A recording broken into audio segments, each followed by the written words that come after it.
I'm seeing the little spirally thing. It says it's going live. It says we're live. Okay, so I think I'm going to take it as read that we are now live.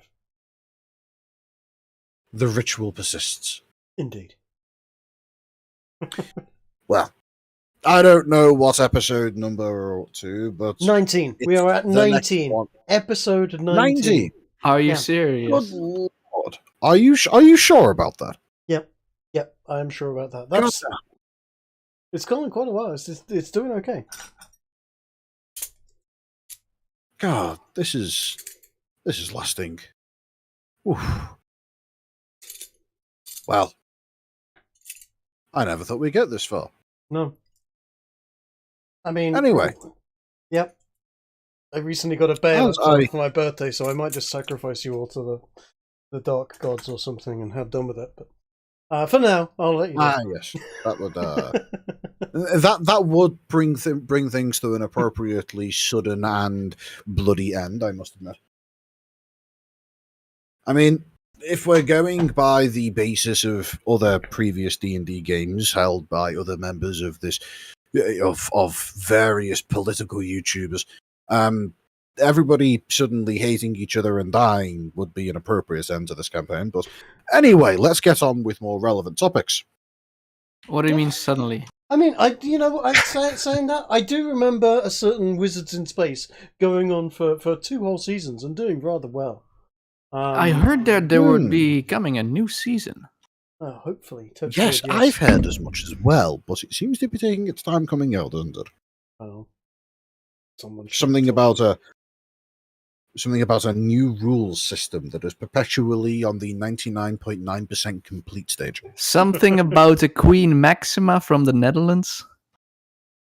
Let's be fair to the rule systems. It's not perpetually at the 99.99% stage. Sometimes it gets scrapped and a whole new one gets started. Yeah, sometimes it dips back to 97. Look. Yes, that is true. Programmers are known to work by Microsoft loading time systems. And we've all been there where it's sat there going 20% complete, 20% complete, 90% complete. This will be downloaded in 3 days. Yes. It just sits there. Yes, so I'm assuming it's that kind of a deal. Quite possibly. But anyway,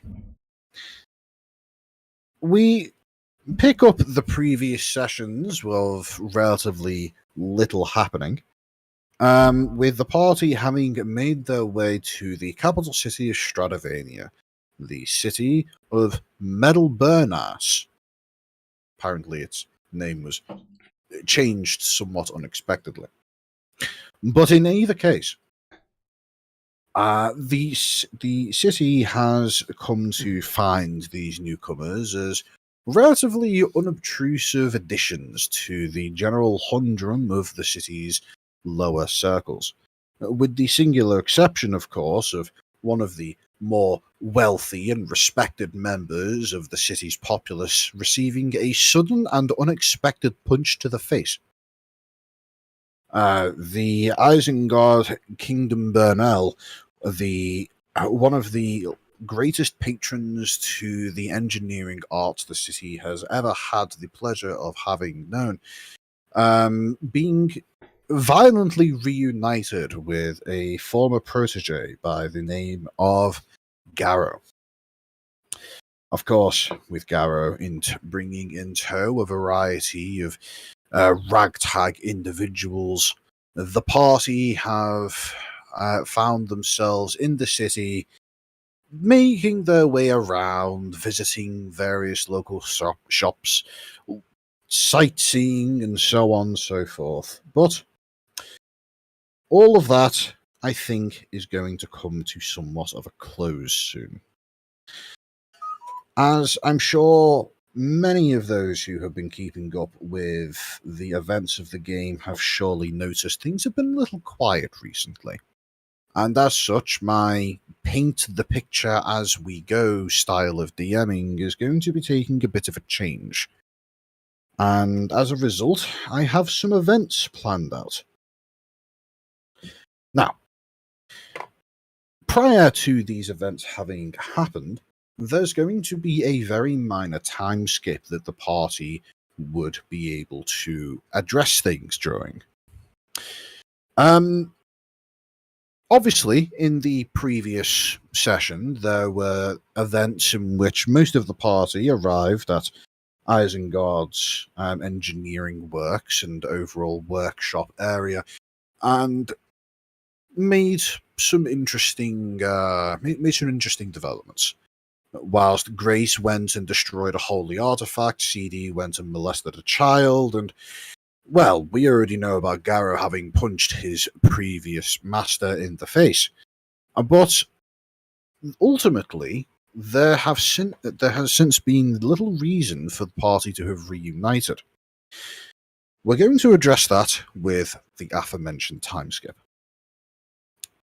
So, I would like, one by one, each member of the party to discuss with me what they would have spent the last approximately 24 to 48 hours doing within the city. Just in brief, just give me a quick short list of things that they would have wanted to have achieved in that short time. Obviously, in the case of Grigori, there would have been the event of picking up the newly examined diamond and making some further plans along those lines. With Garros, there likely would have been some degree of planning for future events with his master, or anything to that effect.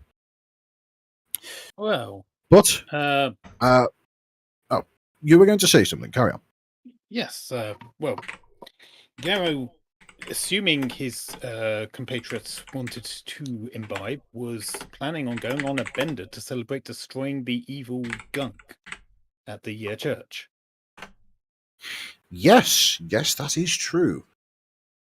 Garros, Grace, and Gruce all went over to a local cathedral, a house of holiness, whereby, following a seemingly old and powerful ritual, taking advantage of a holy artifact kept within the catacombs of the cathedral, were able to thoroughly banish and eviscerate what came to be known as the Mug of Evil.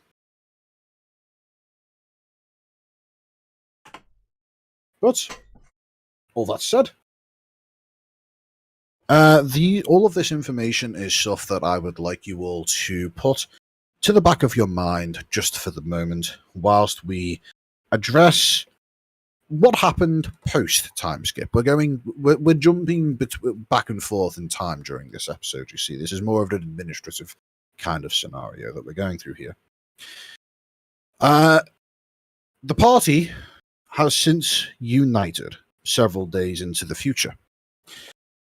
All of the various bits of short-term business that they wanted to have addressed within the city have since come to a close. And as a result, the party have managed to come up with a plan to presumably go out on a night's bender, as Ez here has suggested. Now, so far, you as a party are aware of two noteworthy bars / pubs that you could go to in order to find some good drinking and good merrymaking. There is the Bad Star Bar pub. No, hang on. The Bad Star Bar. That's it, the Bad Star Bar. As well as another place whose name is currently escaping me. If anybody would like to remind me, I'd appreciate that. Oh God, what was it? The Bad Star Bar and the other one that was the nice place. But we ought to go to the rough and seedy place. Yes. Something with a whale or something? The Smiling Bison. It's all right. I'm just Bison, looking that's through. what it was. Yes, that's the one. Smiling Bison. I have ideas for the interior of the pub and all things along those lines. It's just the name itself is escaping me then for a moment. Sorry, don't look in. It's actually in the chat in the game, but don't look at that at the moment. It's the time warp is happening. Yes. I have noticed that already. Anyway, we pick up the party reunited minus a particular dwarf, having all made their way over to the Bad Star Bar, assuming you all are agreeing to do so. Sounds good. As the party approaches, you find yourselves being guided by various raised eyebrow faces directing you towards one of the seedier parts of town, a region that is relatively close to the docks, but not the place where you first came in on the ferry. Instead, this is going down to one of the other lesser used docks. You get the impression by the relatively run-down ships in the area, with some of the boats looking as though they have seen either better days or better tides, and you getting an overall impression that this particular dock that you are currently wandering through is perhaps would have at one point been used for the purposes of for the purposes of trade and things of that nature, but now is mostly just a place where now mostly defunct shipping companies have mothballed their various fleets in hopes for better days. When you describe this as a seedier part of town, does that mean that it has a higher probability we may find our wayward druid there? Oh no! During the aforementioned time skip, the wayward druid has already reunited with the rest of the party. Everybody, apart from Gunnar the dwarf, is currently all gathered together here and are able to communicate as and when they please. And I will put it to you that any part of the city in which the party's at is the seedier part of town. Yes, thank you for potentially true. Ha ha ha. But yes, the overall setting in which you find yourselves is not run down, but well lived in, shall we say.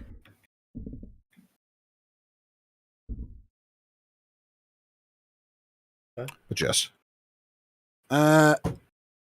Assuming there is nothing else that you would like to have addressed, feel free to pick up conversation and make your way inside, or just simply ask me questions about the local environment.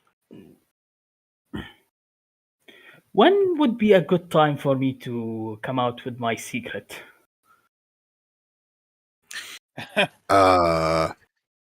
Well, you have to understand, Chase. We're a very accepting group of players here. So.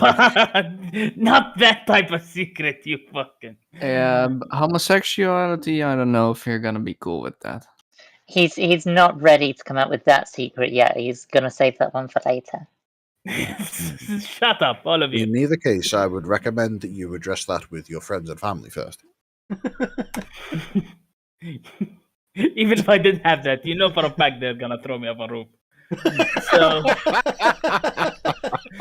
So I am talking specifically about the orc.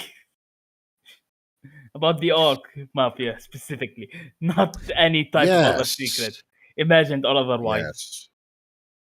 Well, any time would be appropriate for such a secret to be explained to the rest of your party, especially once you've all managed to sit yourselves down and begin discussing the various details of your previous heroics. Fair enough. Are we finding a bar? Are we in a bar? Are we going to a bar? Are we just sort of wandering around the docks in the middle of the night? Because that feels a bit sort of, Yeah. Well, currently you have managed to get to roughly the late evening. It is approaching sundown, but you would guess you have maybe a half hours of daylight left. The area of town that you're in is definitely not the highest tier of town. It's the place where people who have to worry about their month-to-month savings would go to in order to experience a night of revelry. You'll find cheaper drinks here, but you'll also probably find a little bit more violence. Fair. Also, if you are particularly open with your money, you may find some of it going missing. Have I had the opportunity to refill my flask? Because that was one of the things I was going to do as soon as it had been emptied, essentially. But okay, if we have, it depends. If that's something that you had been saving specifically to the day when when the party managed to go out drinking, then no. But if that's one of the things that you would like to have done during the aforementioned time skip, pretty much then yes. Sure. Yeah. Okay. All right. Cool. Then. So yes, you would have a full flask. We can address precisely the contents of said flask and the cost of the contents later. Okay. Cool. Cool. Let the drinking games commence. In that case.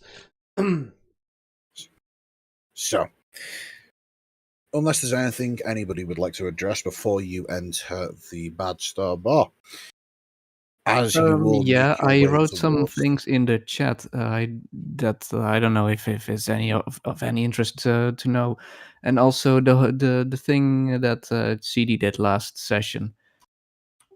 I don't. Maybe I didn't pay attention, but you did. Did you say anything about that part?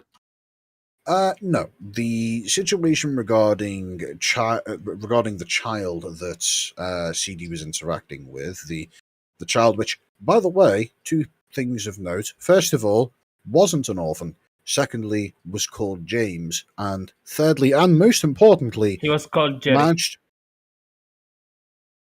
I knew it began with a J. Thirdly, and most importantly, managed to swindle CD out of a silver piece. Yes, so we retconned the fucking whole thing. Let's just move on. In either case, that situation is now no longer of concern. So, regarding the other things that you've mentioned in the chat there, Theo, we will address that post-session, if you don't mind. No, that's fine. All right, then. As the lot of you make your way into the bar, you'll see that the bar itself doesn't really have much in the way of active security measures. There doesn't appear to be much in the way of an ability to lock the front door, and whilst at first this seems somewhat surprising, you soon find out the reason for this.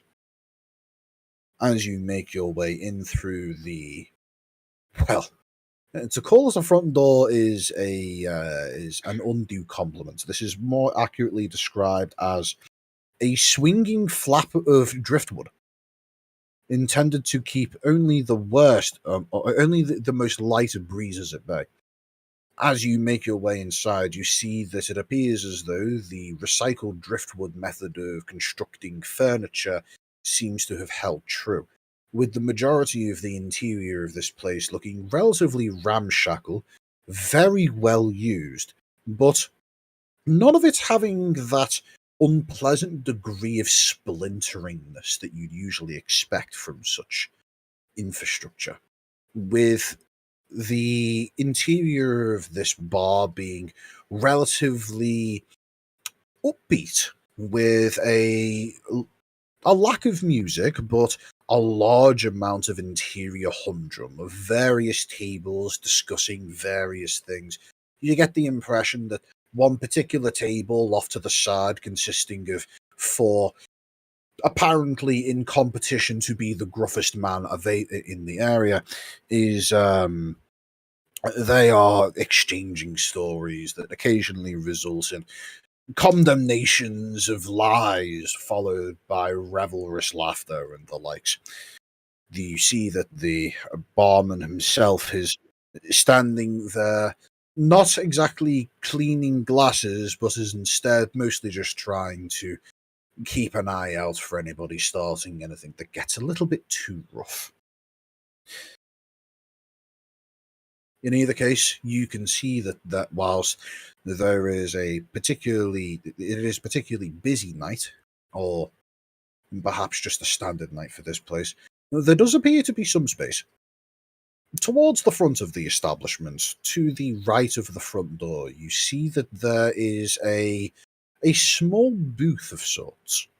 The booth, it's being effectively made up of a old wire spool that has been turned on its side to make for a makeshift, rather uneven surfaced table with what is clearly some old tablecloth that has been fished out of the trash and placed across its top at some point many years ago.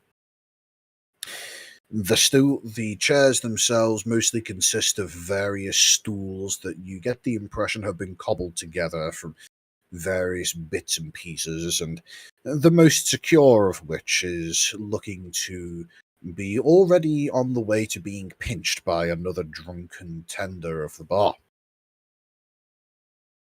I like this place. It sounds like it's been furnitured like my backyard. It just draws a smile on Seedy's face. Looks like home. I'm going to say, one of you give me a roll of your choice to see to it that the only mostly intended to be a chair-looking object is not taken from this only free spot within the bar before you even manage to get your seats. This is a quick time event. Chop chop. Acrobatics. There we go.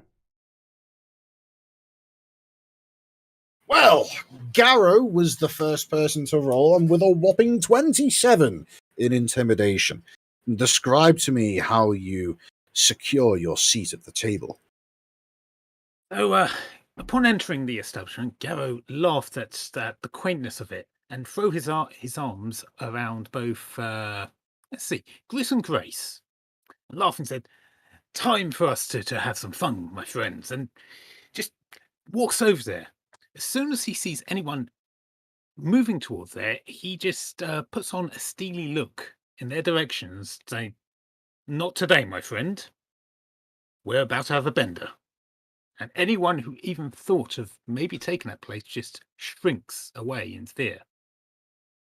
And they most certainly do. You see you would guess to be late 30s man with an entirely unkempt beard, looks at you, chair still in hand, and just simply turns around, and you get the impression that he may have forgot to let go of the chair in his panic as he begins walking off at pace in the opposite direction whilst still holding the chair. Arrow mutters something in slight disappointment to Grace, saying, "It's a shame. I was kind of hoping we could test our mettle against some challenging foes here. But alas, excuse me, sir, you appear to have our chair." Oh, I'm sure we can rustle up a bar fight. As soon as you say that to the man, Garros, you see as he immediately realizes his mortal error, drops the chair and says, "Oh, sorry, what happening again?" and proceeds to walk off before immediately knocking his head into a particularly low-hanging lantern attached to a roof beam of sorts. Upon thoroughly making a fool of himself, you see as he wanders back over to a table of other compatriots, standing rather than sitting and being thoroughly laughed at by whatever friends he once had. Oh, I guess we will settle into our table area. There are just enough seats to be able to accommodate the 5 of you, with the largest presumably going to the heaviest, but there being a variety of seating options available. One of the seats has a somewhat acceptable view of the outside, with a singular pane of glass being expertly wedged between an otherwise boarded up window frame.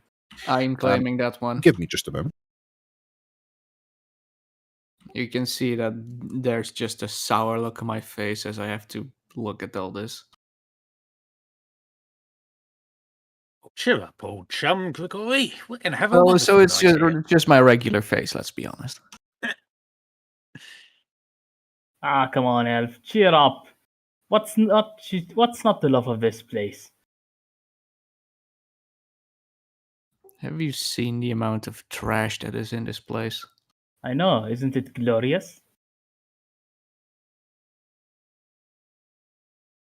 Seedy just says with a smug look on his face. Yeah, I don't need to hear that from somebody who doesn't wash. For fuck's sake, I wash, you assholes, for fuck's sake. Yes. The red nose. I'm just gonna tell That's you. clean The up red any. nose. Exactly. The red nose. My friends, let us not argue. Look at it this way, Gregory. Think of this as a challenge, as it were, a test of perseverance, of determination, of constitution, if you will. Sorry about that. I had to be Go distracted on. for a moment. No problem. No problem, no. Please carry on. Well, let's do. So I'm gonna. Do we table service or do we charge to the bar and get drinks? Doesn't seem like a table serve kind of place. No, it is most certainly a serve yourself kind of establishment, this place. Serve myself. Well, definitely my kind of a place. He does mean to pay. Oh.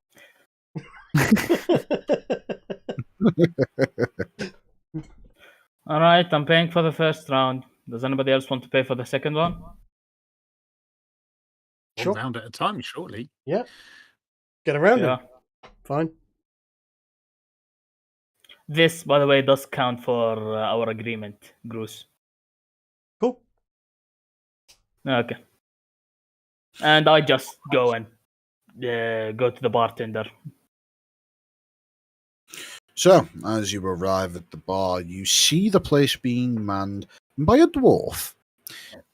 Long in the beard, grey, and overall looking as though he may have at some point received a particularly nasty injury to his face at some point in his history.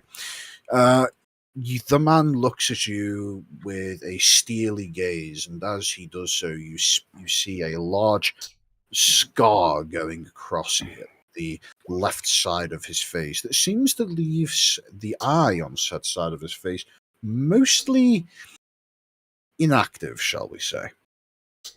He looks at you and squints his one good eye in your direction before saying, will it be? Okay. Do I know what kind of drinks they would have? Everybody wants beer. Everybody wants beer. I'll just order 5 rounds of beer, please. 5 rounds? No.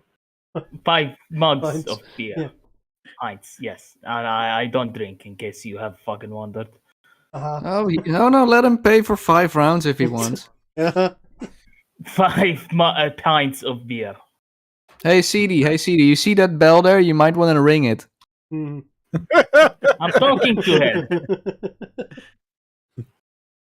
Well, he looks at you and just tilts his head for a moment and says, "Do you wanna try that one again, there, boy?" 5 pints of beer, please. 5 pints coming right up. Thank you. And you see as he pulls out a variety of mugs, some being made of pewter, others made from, well, what you presume are most likely second-hand pieces from other more reputable establishments from around the city. But in either case, you get a variety of drinking ware, filled to the brim with a good frothy head of what you can only presume to be a moderate quality of beer. And as he does so, he as he finishes pouring them out, he says, give us a silver piece, that'll do. I'll give a silver piece.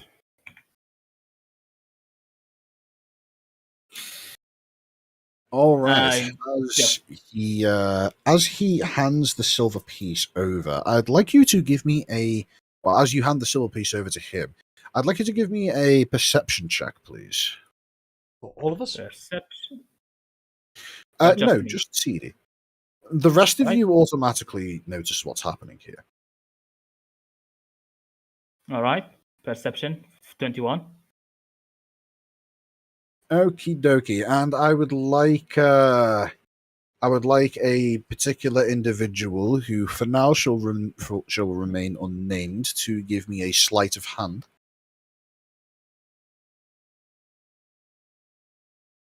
Piece of advice: you can toggle to whisper rolls to the GM in your character sheet. Who the fuck is picking my fucking pocket?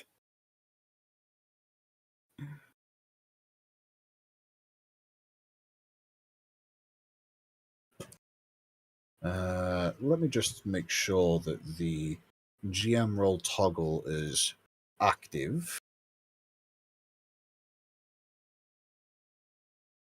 All right. So, Seedy, as you are stood there next to the bar, you happen to see gently float past the corner of your sight a spectral floating hand rapidly making its way towards a rather large but well-used bell that looks like it may be the alarm from an old, now long ago disassembled ship. And in response, as you quickly look around, you are immediately able to spot a particularly muscle-bound man making a series of odd-looking symbology with his hands. I just hold the bell and make sure it doesn't ring since I'm already there, and you don't have to ring the bell. Thank you very much. Just while glaring at him. All right. For now, just so that we don't run into that same situation again, I would like everybody to go into their character sheets, go into the cogwheel section of their character sheet next to the core, bio, and spells part in the top right. Yeah. And once you are there, just underneath that cogwheel, you'll see NPC, roll queries, and whisper rolls to GM. Set that whisper rolls to GM to whisper toggle, and it'll come up with the option a little to the left. Oh, that's cool. You can either roll publicly or just to the GM. That's That way, so cool. You can make rolls in private, away from the prying eyes of your fellow players. Where does it appear? Where? Thank you, Kiki and Theo, for spamming my chat with various roles. Seedy, I'll make a screenshot of it. I could just make a query whisper, and it would. No. Look at it. Look at the picture. Yep. Theo's done a good demonstration there. Oh no, I've seen that part. I mean, afterwards. Then you see right under where you write your name for the character, giant button saying public and a green button saying to GM. Okay. If the to GM one is red, that means that the thing goes to GM. Okay. Just to be clear, if you currently have it set to GM, only me and the person making the roll can see it. Unless it's me, in which case anyone watching the stream can see it, which is basically me and the GM. You have the mage hand. But in either case, with Garros' attempt to use Mage Hand in order to activate the bell, now being seen by everybody, including the person he was intending to fuck over. The noise that you hear is in fact not particularly accurate to what happens. But in either case, Seedy, you soon make your way back over to the rest of the table, drinks in hand, with a particularly puzzled-looking dwarf looking over in your table's direction. I say, Garrett, that seems frightfully unsporting. The poor chap seemed like he wanted to buy us a drink. And you're offering to buy everyone here around in his place? What are you talking about, Kiki? It's clearly Seedy that rang that bell. I didn't ring any fucking bells. The bell didn't ring. Yeah. Yes. Seedy stopped it. Oh. Garrett I'm just laughs staring and out of said, the window. I have no idea what's happened. Garrett laughs and said, well, my friend Grigori, after that comment of yours, I thought, if we're going to have a bit of mischief, it would have been quite fun. It would have been a giggle. Well, it's all in good fun, isn't it, my friends? Yeah. He did promise to buy a rounds, the first round whenever he and Groose go into a bar. He did. I did, and I completed my promise. Here, I just thought he meant for the whole bar. No, I did not. You fucking. I specifically promised for him, and that's to not stab me later on, like someone. Did somebody stab you? I didn't know. Don't even start. Yeah, Garros sagely pipes in. I don't believe bifurcation counts as stabbing. Anyway, I bought you drinks. Excellent. Drink. Down it. Drink. I raise my drink up to Seedy in thanks, and cheers. I gave him a nod. I pick up my drink and hit the mugs together and say cheers. As you all go to gulp down your first mouthfuls of semi-shitty beer, you were all suddenly made aware of the unmistakable aftertaste of seawater mixed in. You get the impression that this isn't the finest quality stuff. Lovely. I just drink it anyway. I'm used to it. Who's the bartender here? Don't start shit, No, please. I'm gonna down it. I'm gonna down the pint and go and get another round in. Do we need another round yet? I mean, we need another round, don't we? We need another round because this was. I'm gonna go and get another round. I'm gonna go to the bar. You get something stronger. I'm gonna leave it to me. Don't worry about that. Well, as you make your way back over to the bar, Groose, you notice that the steely-eyed dwarven bartender who served your table its first round has been paying full attention to you all and seems to be particularly interested in yourself as you make your way over. Hello, little man. Almost didn't see you down there. That's a nasty scar you've got on your face. Tell me, did you get that tripping over your beard, or is there a story behind it? Give me a moment, I just need to roll. He looks at you with a degree of bemusement as his eyebrows raise in an almost comical fashion before he looks over at the rest of your table, then looks back at you and says, I see that you're all still here. He licks just his about. lips and says, well, there is a story behind the eye, but perhaps you'll be able to learn of it once you've had a few more. And in that case, you better pour a few more, sir. And I suppose you brought over all of the empty mugs with you? Yeah, sure. Cool. Of course. Absolutely. Well, he takes the mugs and roll me a perception check. A perception check. Where the fucking hell perception gone? It was right here a minute ago. There we go. Bottom. 13.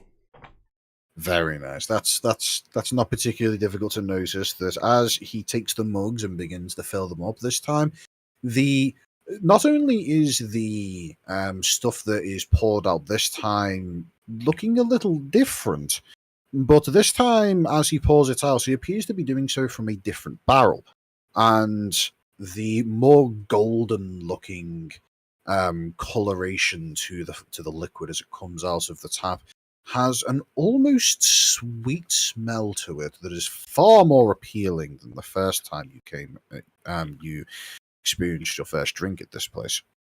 I'm gonna take a whiff of... Oh, sorry, go on. As he hands them out, he looks over at you and the rest of your table. He gives a fairly underhanded grin and says, "This one's on the house for sticking around." Thank you very much. Thank you very much indeed. This smells like... You know what? The first one was a bit... This smells a lot better. Is this a different beer? He nods and says, "Give it a taste, see if you can tell." Give it a taste. In that case. As you take a taste of this one, you notice that there is a far more hoppy flavour to this one, with none of the previous drinks sea-watery aftertaste. This one has a far more rounded flavour that is far more palatable and doesn't encourage you to pour the rest of it down the drain. Crikey, this is far better. Bummer, I'm impressed. I must admit, I thought we were going to be in for a bit of a ropey night. The last pints tasted a bit, well... Shitty? Like you'd pissed in them, to be honest. Well, I haven't needed to go that far yet, but it's a good for keeping the real shit-faced people out. Yep, I'm glad. I'm glad this is much better. Thank you. Cheers. I will take the beers back to the table. Why don't you come over and join us at some point? I wish to hear your story. He seems to consider this for a moment, and then looks around at the rest of the bar and says, "Maybe I will later." I'll catch you later then. My name's Groose, by the way. He just gives a wave and doesn't say anything else for the moment. But yes, as you make your way back over, you get the distinct impression that this place has a kind of rite of passage, which is get through your first pint of shit water, and you'll be given the good stuff afterwards. Fair enough. It's an unusual way of doing things, but I guess. Well, it seems to have produced a rather pleasant atmosphere within the pub, despite the overall run-downness nature of the environment. But in either case,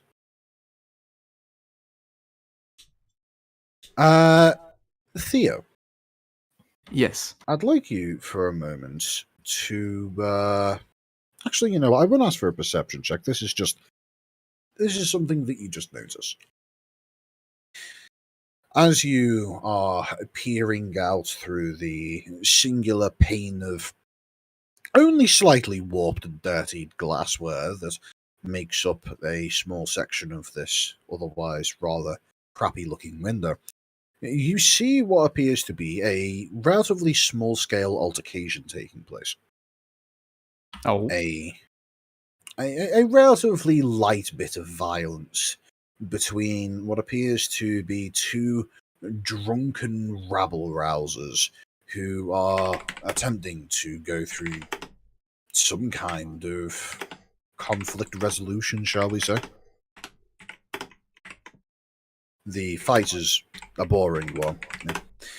As it takes place, you rapidly see one man managing to get the other into a headlock and then proceeding to unleash a few half-arsed fist punches to the face. And all in all, it looking terribly boring. It doesn't even attract a crowd. not even from those who are actively walking by. I'm guessing they're Disappointing. humans, right? Oh, they are very human. Disappointingly so.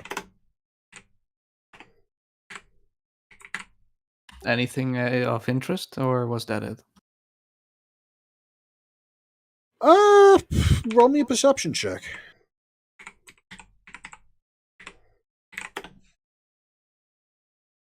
The only thing that seems to be of note is that towards the end of the fight, you notice what appears to be a member of the town guard walking past, but seemingly doesn't even move to try and give a hint of breaking up the fight.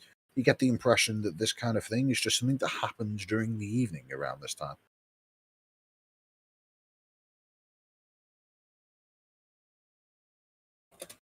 All right.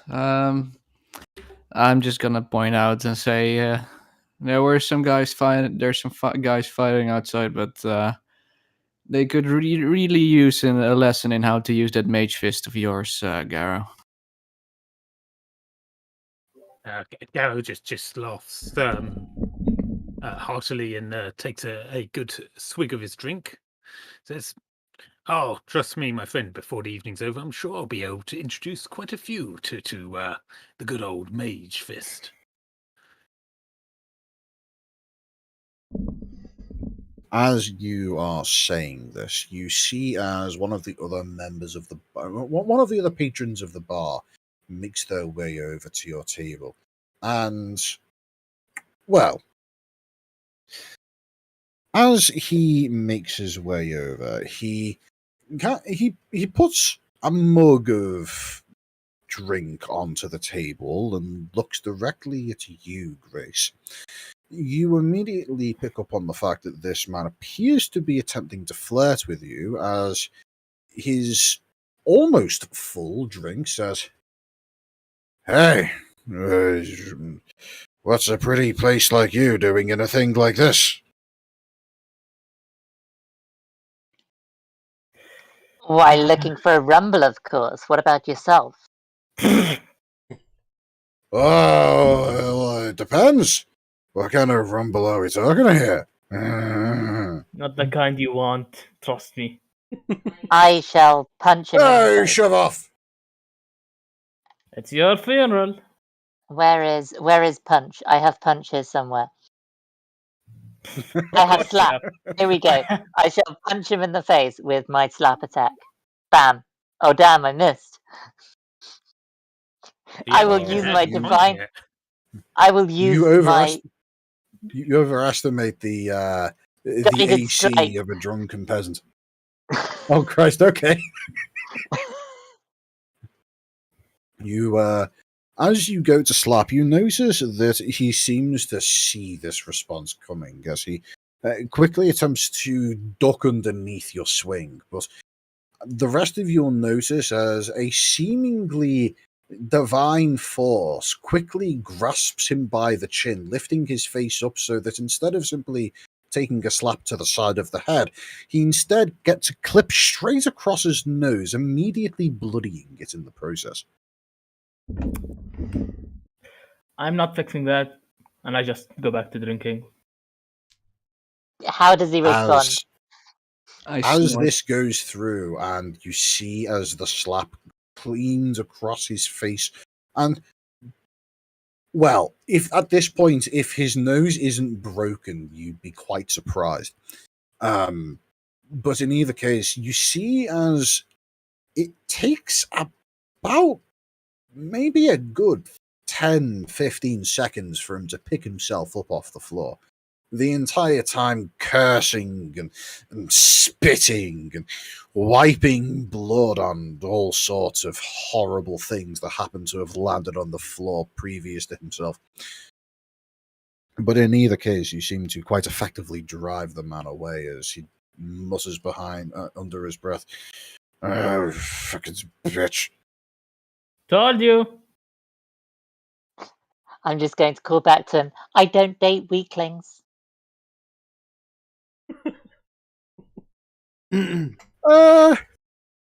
Snort. Let me Let me see. Let me just roll for this man's stupidity/bravery. Oh god, this is actually going to be a bar fight. Okay. Well, with a This is 16, the bar fight. This is bar pest control.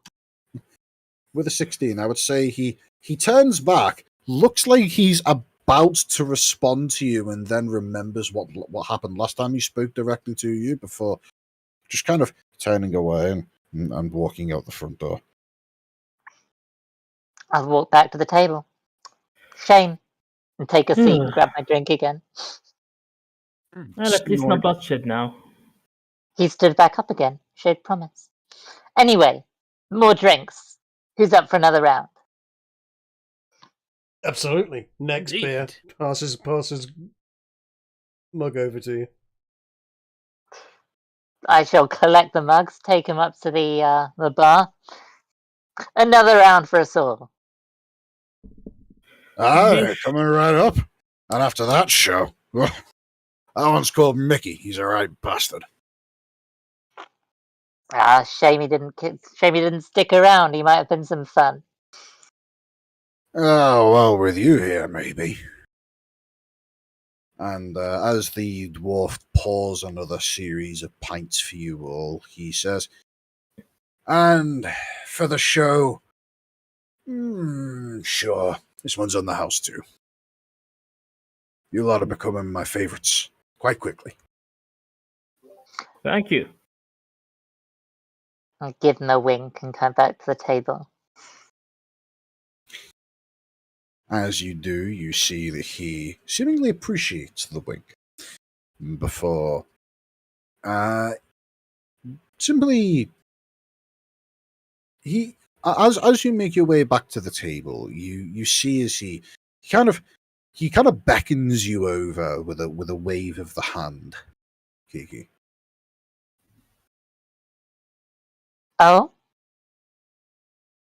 Well, assuming you go back over and meet him, Mm-hmm. he looks over at you and the rest of your party and says, I don't think I've ever seen you lot around here before. Now, it might just be my memory failing me in my old age, but how long are you lot planning to stick around for? Hopefully we can find something to entertain ourselves, but if not, we'll probably be moving on fairly quickly. Aye, okay. Well, if you want, I'll let you have your choice of something a little bit more impressive next time that your table's buying yourself a round. Let me know. Oh, well, there'll be a few more tonight, you can be sure of that. He looks happy about you saying that and says, the name's C, by the way. Sea, like the water. No, Sieg. Sieg. Ah, Heil. Aye, you're not the first person to say that, but I usually get that from the gnomes and the other short folk. Short Anyway. That's big talk from a dwarf. You get the My impression table's that going to be wondering where I've gotten to. You get the impression that he's talking about the gnomes and the halflings of the world. But in either case, he lets you go, and seeming you get the impression that maybe he's regretting having informed you of his name.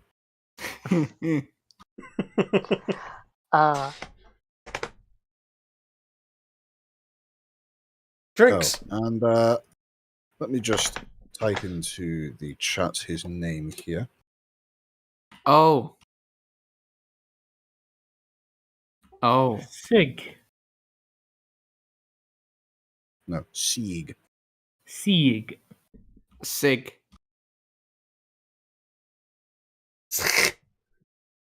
Sig. That's not a word. That's What, are you making fun of dwarven names? Yes. definitely.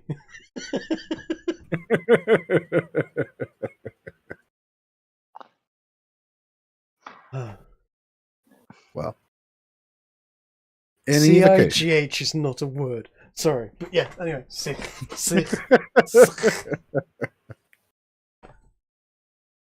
Like Duck says, that's not a name, that's a neo-gender.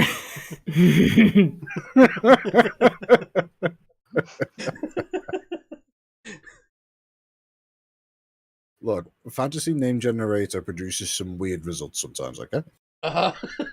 Fair enough. Ginge finally presents party with quest NPC. Party proceeds to insult name. Quest NPC goes away.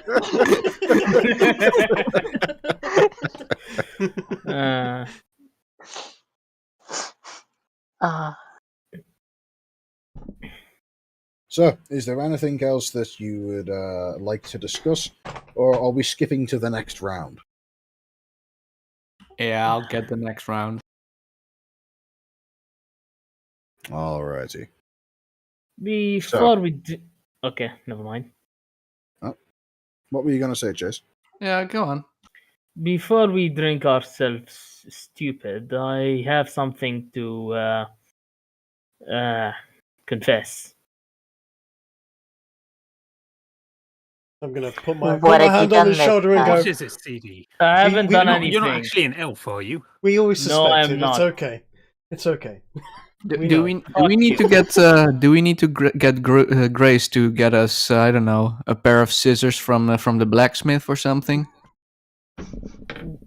Why? Never mind. Listen, So that she's not I'm here. currently... I don't get your jokes. So, I'm being followed by an Orcish Mafia. The Orcish Mafia. The Orcish Mafia, yes. I guess. From... I'm gonna Is look May I- behind him and may look I- around and go. What at the moment? Right now, I don't see an orc in here. not right now, but I suspect they're going to get pretty close. She doesn't look orcish. I come from Urregberg. I was raised in that city. I mean, you What definitely would be came the in right your role to know if Ulrich we but actually know what he's talking about? I thought the Orcs were a peaceful wimpy. Eh, I would So- recommend that anybody who's interested here give me history checks. We check. there you Badly go. at it. We're all lousy at history, huh?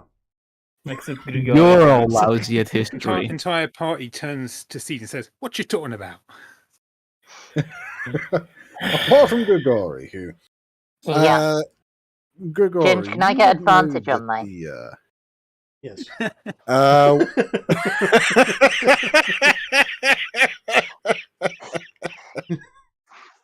You can have disadvantage if you like. I'd rather not. Maybe if somebody is willing to donate an inspiration for you. I'm gonna get out the map and go Ulrich I got. Is that the one? Well, we should change the name. Rename that! And how long has that been that way for? Right. Since episode 4. Uh-huh. Quite some time, and I believe we should rename it now that Chase is gone. I'm back. Christ. I mean, now I that just Seedy noticed is, the Ulrich Bussy. So fuck you for that. That's CD wouldn't so have been bad. able. CD wouldn't have been able to read that, so he would have no idea what the fuck that is. But thank you anyway for ruining his hometown name. with pleasure. Although I wasn't the one, I didn't have the pleasure of doing that. No, Yes. wasn't me. Anyway, It is, So, however, subtle and tell funny, us and about James probably these- won't mind. Shut up. All right. So, Seedy, tell us about these orky fellows and their what do you say? Mafia? Yeah, and something about Ginger telling me because I rolled well. So them Yes. at least telling me something. Yes. You would be familiar with the legends of the Orcish Mafia as being a kind of offshoot rebel style of life change between away from the traditional Orcish way of life. Typically, the Orcs, they live a more pastoral and fairly agrarian lifestyle, with most of their population living in relatively small and outdated, not outdated, rustic lifestyles, villages, and farming and things of that nature, with only the occasional raids on each other's villages for various sex-related reasons. The Orcs of Ulrigberg, however, have entirely done away with that lifestyle in favor of a more aggressively exploitative way of life, featuring heavy amounts of what most other civilized peoples would regard as terrible affronts of any kind of rights, slavery, sex slavery, mostly just slavery. It's quite awful over there. There's also a hint of cannibalism here and there, but generally speaking, it's quite terrible. I'll basically say that how the normal orcs, how they used to live their lives before Urukberg, and then I start describing Urukberg and see the hint of knowledge in Grigori's eye. Well, basically, they're the scum of the scum. There is slavery, all kinds of slavery. They used to get, yes. I didn't know any of that.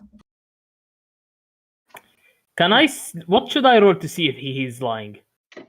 Because I know he's lying. I don't want to metagame it. Well, you already are, but I would say Theo can just simply say whether or not you're able to tell he's lying by how wide the shit-eating grin on Grigori's face is. no, I mean, I wouldn't be able to tell them apart from normal orcs, so. But he can roll for it if he can roll for it to check my true power level. That would be insight, by the way. Insight. I only rolled to the GM. Sorry. Well, I can confirm that is indeed a 22. I recommend that you take off the toggle. I took it off. Anyway. You fucking elves. Anyway. They're the scum of the scum, and I used to work for them. Naturally, I found that style of life, well, disagreeable even for me. And I decided to break free. Unfortunately, I was kind of, how should I say it, an expensive asset for them. And they'd be looking to get me back, whether talking to me or by force. So, are we looking out for orcs? Because I've never seen one. I've never met one before. The females are larger than the males. That's for starters. So I was sure they were all farmers. So do they? I mean, are these the green guys with the tusks and the is that the orcs? Oh, I yeah. don't know. I've never met the them. the whole spiel of the green tusks, burly, barbaric, backwards. Yeah, and the rakes Incompetent and the fools. farming equipment. They're basically. I don't know about the farming equipment, but I definitely know there's plowing involved. Come on now, it was where the term green thumb came from, was it not? No. Yes. Yes, the usual orcs out in the fields. They live a passive lifestyle, not really involved in anything. Small families, etc. Almost rural and simple. The ones in the city, however, Urugberg specifically, are, well, they're lower than scum. What does this mafia trade in? Corn? Sounds like Drugs people. for starters, slavery of all types. Basically, anything from Urugberg you receive in here has been probably produced by a slave for starters. Huh.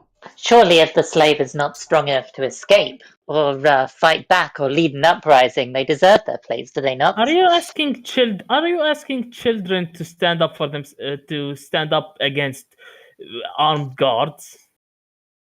I think Well, she is. weren't you Well, I with believe she sufficient did. What am I counselling. thinking? Of course you are. So Anyway, is there a price on your head? You know. Sorry, I'm not thinking or anything like that, but so are we looking out for these people? I mean, we will help you, of course, but well, very I are we just think going to they run would. from every time we see an orc? Is the question, or are we just going to kill every orc we see? Is the other question. I'm up for the latter. I mean, Yes. we don't really need any excuse for that, do we? What's it with? You're an elf. Why am I asking? I'm No, but- sorry. The first thing that I think about when I see an orc is not, what a prime specimen of another humanoid species. Let me talk with him and see what kind of wondrous thoughts he has in his head. It's usually think what's that the of quickest all way to species. make him stop moving. So Okay, just what's Theo. inside his head. Theo, I think you're confused. These orcs are rural and safe. They're not standard fantasy orcs. No, I'm not confusing anything. Let me just give you Yeah. a very quick and brief overview of the orcs of this setting. So, traditional orcish way of life is small villages, farming, pasturing, and generally being peaceful. The females are taller, stronger, and more aggressive than the males, but that is for the most part curtailed, with the occasional with the occasional exception whereby the mostly matriarchal society that is traditional orcish way of life results in all of the females of a village getting together, going over to another village, beating the shit out of them, killing off that village's females, and basically forcefully copulating with the most quote-unquote worthy of their people. And then taking their seed back to their own village in order to improve their own way of life. That is traditional orcish life. Kinky. Non-traditional orcish way of life is the females are GTFO'd, and pretty much the entirety of Ulrigberg, or what is apparently Ulrigbussy, is instead all of the females are just gone. They are kicked out. They are not allowed in the city unless they specifically agree to basically flip the rape social hierarchy of their traditional way of life on its head and have the female effectively live in a subservient way of life. Oh, I get it. I get it. So they're the Ferengi. Sounds like it. In Ulrigberg, yes. In Ulrigberg, the more intelligent, albeit less physically imposing males rule over the females with a degree of control the brutish horrible females before they destroy your ordered way of life and drag us back down into the Stone Age. As a result, the only kind of orcish female that you'd expect to see in Ulrigberg would be either entirely unemployed or working some very simple job, like being a labourer or, at best, a bouncer for a local establishment or something or something else of that nature. Okay, then I'll take back what I said earlier. But they shun the female and prefer the more slight, sort of gentle male. It really is Ulrich Bosi, isn't it?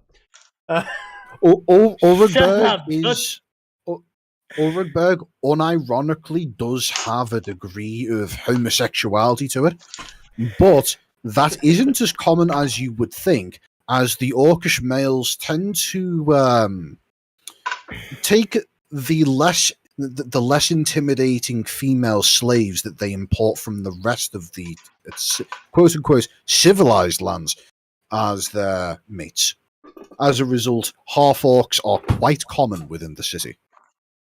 Then I'll take back what I said earlier. But Ginger, did I ever see or meet with orcs?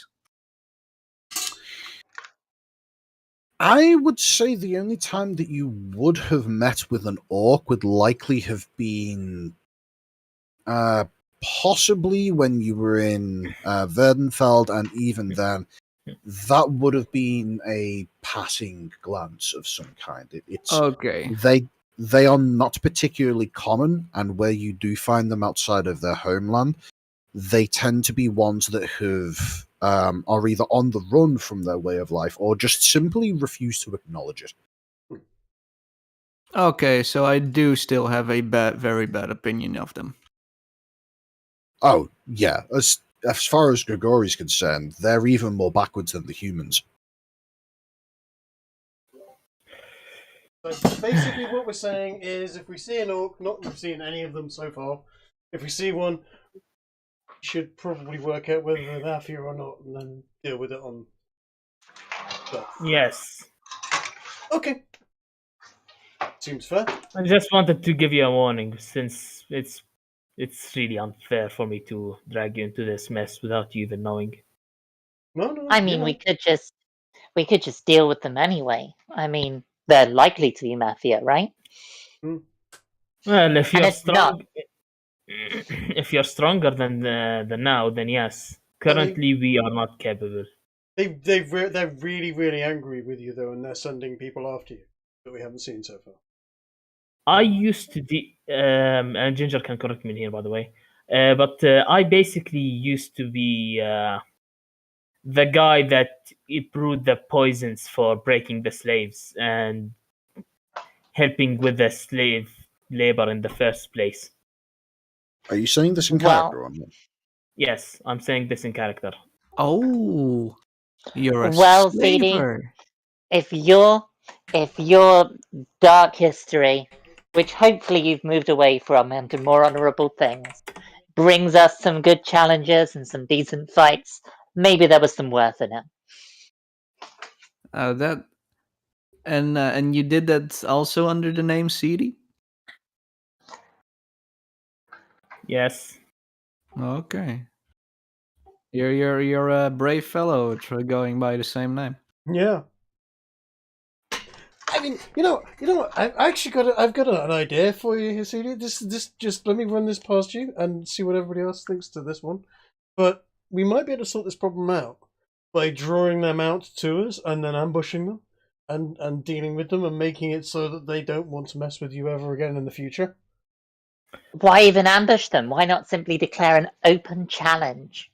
Well, no, you see, there's underworlds and different underworlds contact other underworlds, and we could find out if there's a price on his head, and see if they want to come and pick him up, and we can basically do the whole, have him in handcuffs and try and see if there's a bag of gold put into play, and then we can attack them, kill them, and take the gold. And I don't think they're going to be. How should I say it?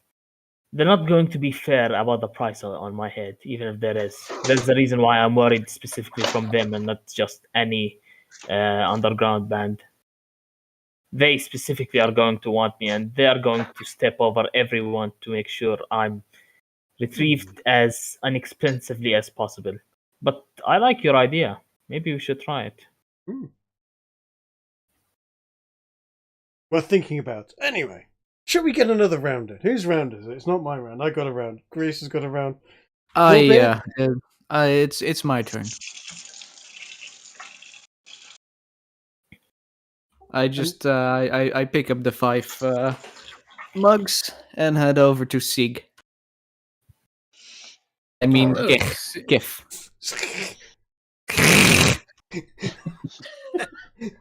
So, Seedy, tell me, my good friend, what brought you into this horrid business of trading in lives? They found me. I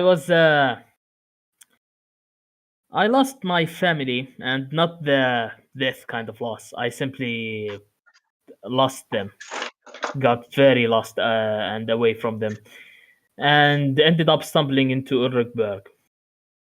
I scavenged the streets much like a rat until I was found by one of the families in there. I was found to be an asset with my expertise in nature and poison, and eventually, well, they just kept on using me until I thought to myself no and just left. Ah, a most saddening tale if ever I've heard one. Though I do wonder what the poisons have to do with hunting for slaves. When you get slaves, some of them are more headstrong than the others. It requires a finesse touch of poisons and other ingredients to make sure that they break, but without, breaking the without me, making the destroying the goods, so to speak. It seems a little unnecessary. Why not simply remove any limbs they're not going to need for the work they're put into? Because they need all of their limbs, the legs to move, their hands to carry. Well, if it were And me, I'd just punch them out. But to each your some own, I people are. suppose. You'd be surprised at how some people are stronger than that. And besides, you basically risk scarring the goods. I mean, would you punch a lady in the face? Yes. That Garros looks quite taken aback by that. Well, only if she deserved it, of course. Yeah, but would she? How are you going to sell her later on after you've punched her in the face? Eh? Oh, I would It's have to admit I easier have to. no idea. I would never do such a thing. But Yes, that is exactly. just me. Yes, but we're getting off tracks. Look, the important part in here is I was tasked with making sure that the goods were complacent and compliant without actually breaking them. I was tasked with making sure that the females were going to serve despite everything else, despite any complaints that they might have, without them looking damaged or ugly. I'm trying to work out right now if Garros has any idea of the concept of date rape drugs, because if he does, he'd probably make a comparison. Make a medicine check.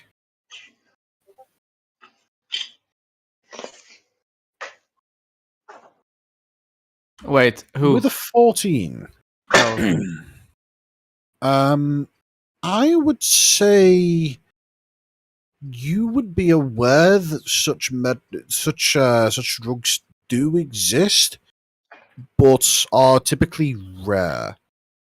Though you would imagine that if there was a place to source such a thing, it would probably be in the hive of scum and villainy that is Ulrichberg. I was gonna raise an eyebrow, but he's not gonna comment on this. You get the feeling he's not too impressed, but if you were able to give him a reason why you did it, he may accept it. Look, they had me in an ironclad hand. You can't really escape them. They control everything in there. You think it's nice and easy to just punch your way out? They can starve you. Nobody would be. You wouldn't be able to even buy food, let alone do anything in there.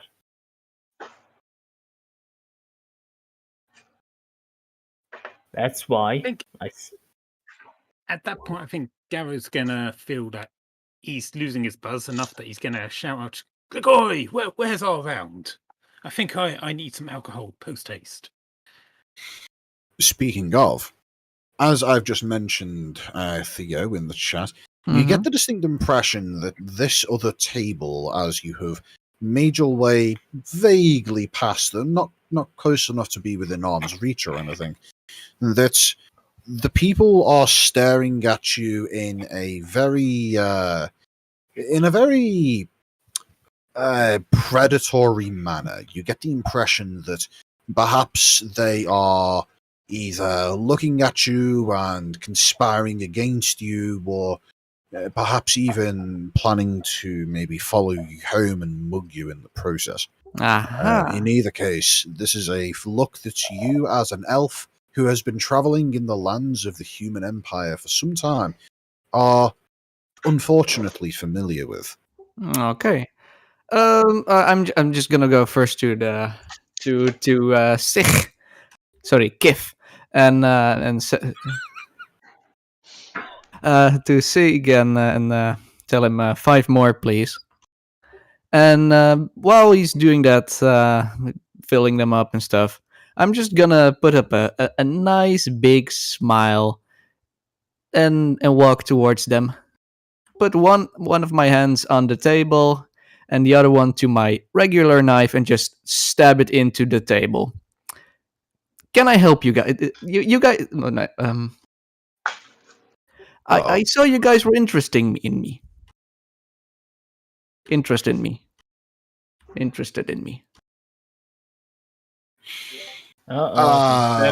Okay, go ahead and roll intimidation. Ooh. You came out as flirty. I suppose, given the way that came out from Theo's mouth, that it kind of makes sense that a 5 would be the result. Well, in either case, you stab the knife into the table, you blurt out and flubber your intimidation, and before the other members of the table just kind of look at you and smile, and one of them just simply looks you dead in the eye and says, "Oh no, we don't have any plans for you. At least, not right now. Go get your drinks. He's waiting," he says with a shit-eating grin. When any of the rest of us see this little altercation going off? Oh, almost certainly. Especially Garros, who is, I would imagine, watching for Theo to get his drinks. Yes, I think Garros is going to send up rather quickly, perhaps knocking over the table as he does, to go over there and say, "That is no way to speak to a lady, especially one from foreign lands. Now you owe this fine lady an apology, I think." Roll persuasion there, Garros. Would it not be intimidation?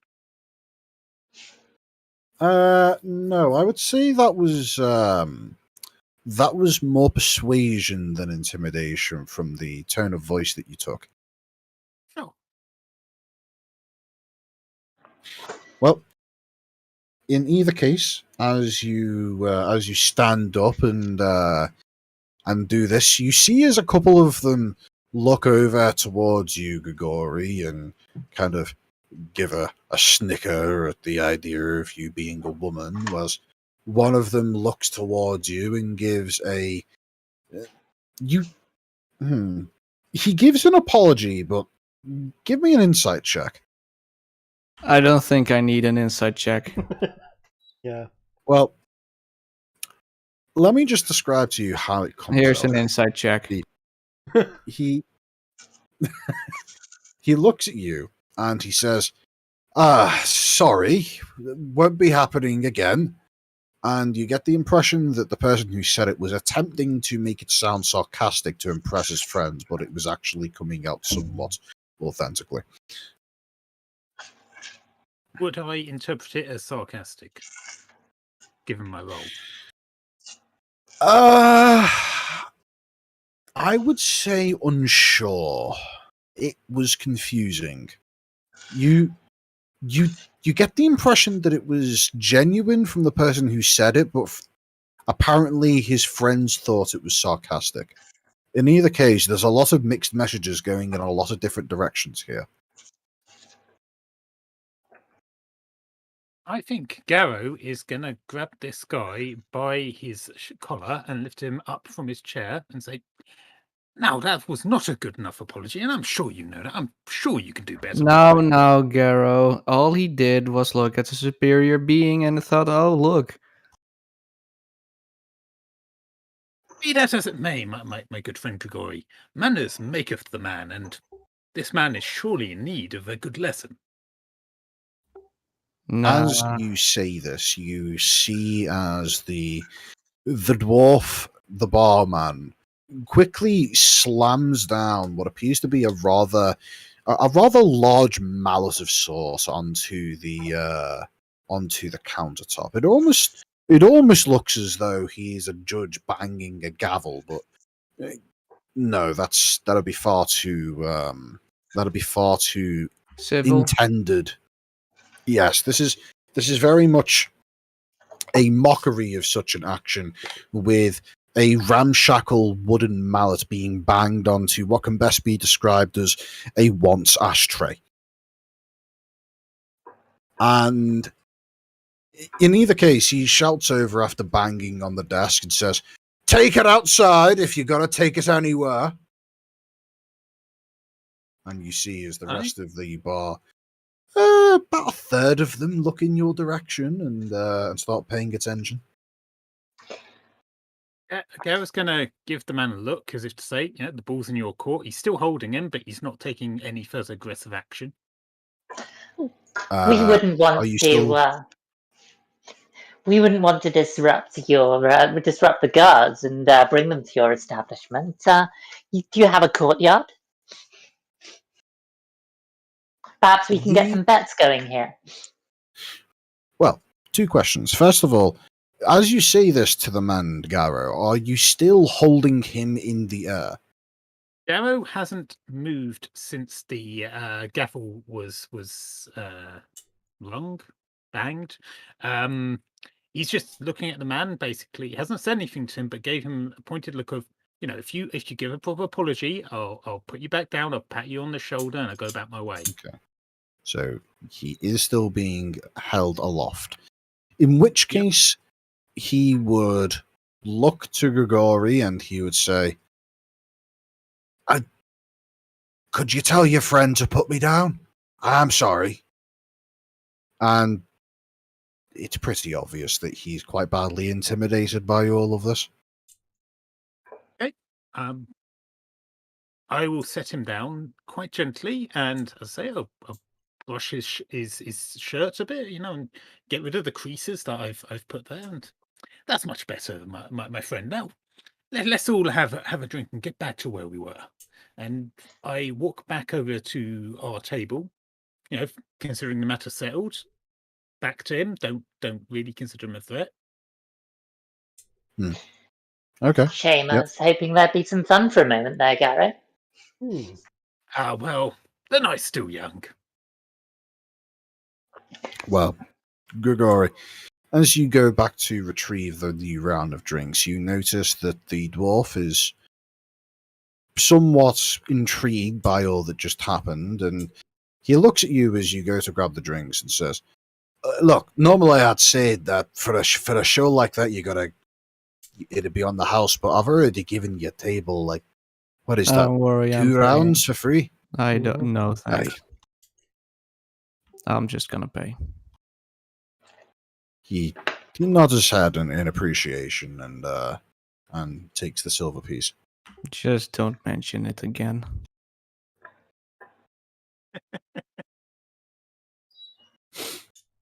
At some point, that's going to have to be addressed between your characters. I hope you realise this. Ah, Christ. I don't know. In Oricburg, maybe he'll be a fine commodity. Or an expensive asset, Oh. perhaps. I get the Indeed. feeling that if Grigori was to be sold into slavery in Ulrigberg, he probably wouldn't be working the fields.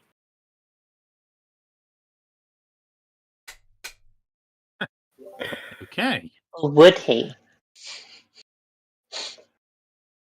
If anybody else mentions something about plowing equipment, you will die in your sleep. Nobody mentioned anything about equipment, alright? Not yet.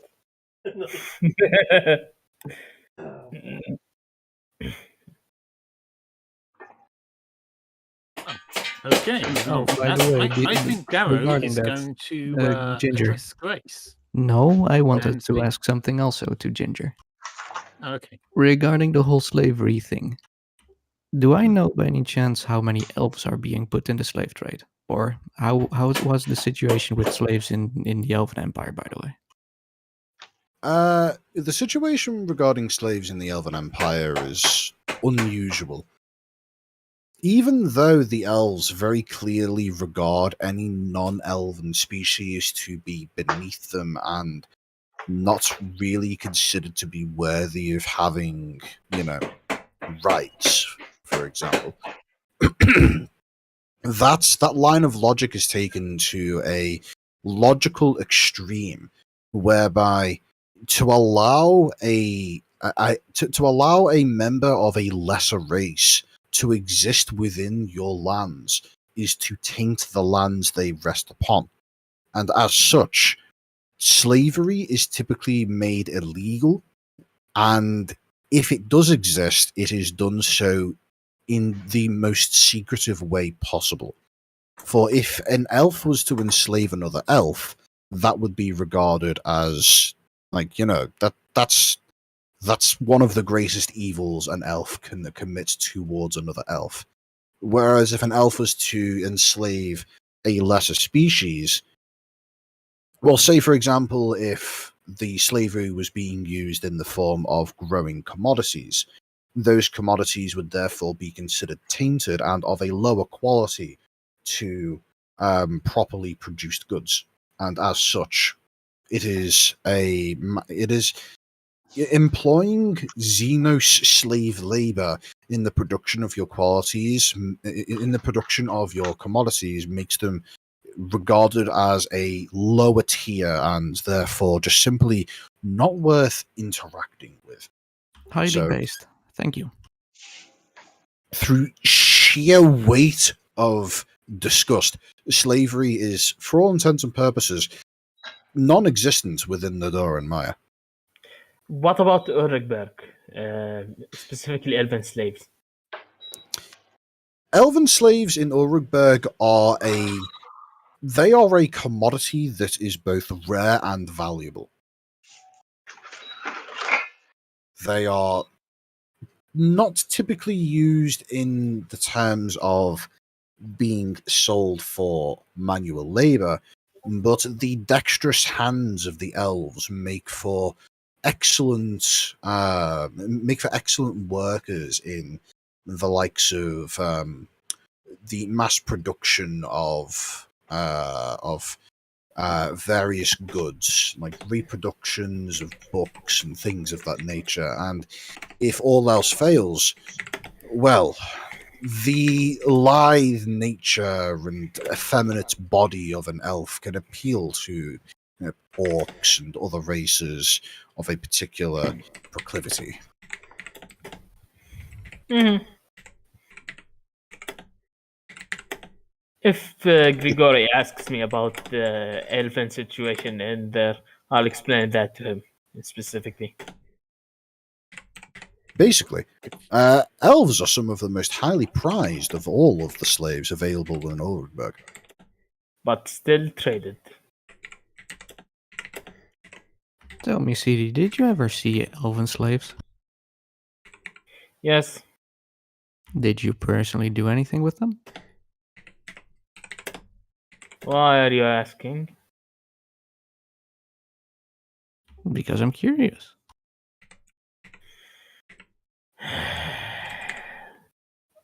Ginger, should I say would the answer be yes or no? Appropriately timed cookie there. Yes.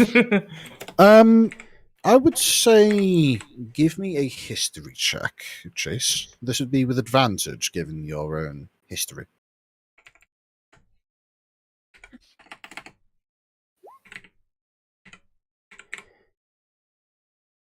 I'll let it be up to you to determine whether or not Chase had personally, quote unquote, worked with an elf. But he would be aware of the fact that elves are typically more strong-willed individuals in many cases, and they require additional incentives to be brought into line in many cases. I just sigh, a heavy sigh, and then I look at him. You know what broke the camel's back to me? Last slave I gotten was an elven lady. She bit off someone important, quite literally. I was tasked with breaking her, and she was tough. Very much so tough.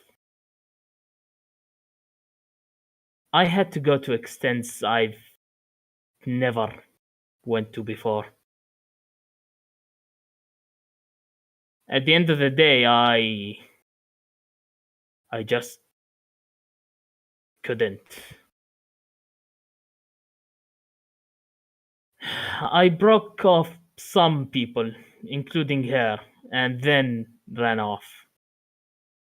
But to your question, yes, I have handled elven slaves, and they were since they were some of the toughest to handle.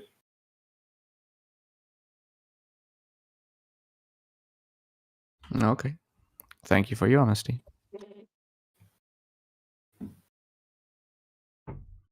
That knife sharpening I can hear. Anyway, Sorry, this seems my to microphone on. no. Anyway, this seems to have gotten into a bit of a downer. Are there any games of chance, or a game of dice, or darts, or arm wrestling going off anywhere? Garros was just about to challenge Grace to an arm wrestling contest, seeing as she had oft wanted to challenge him, and now seems like the appropriate moment. Indeed. Why, I'm going to work on the certainly. assumption that we didn't hear that exchange between those two because it would have put a damper on things. Well, I imagine that was a one-to-one exchange that would have been held at the corner of your little booth here, and likely would have only been heard by either those paying special attention or those involved in the conversation itself.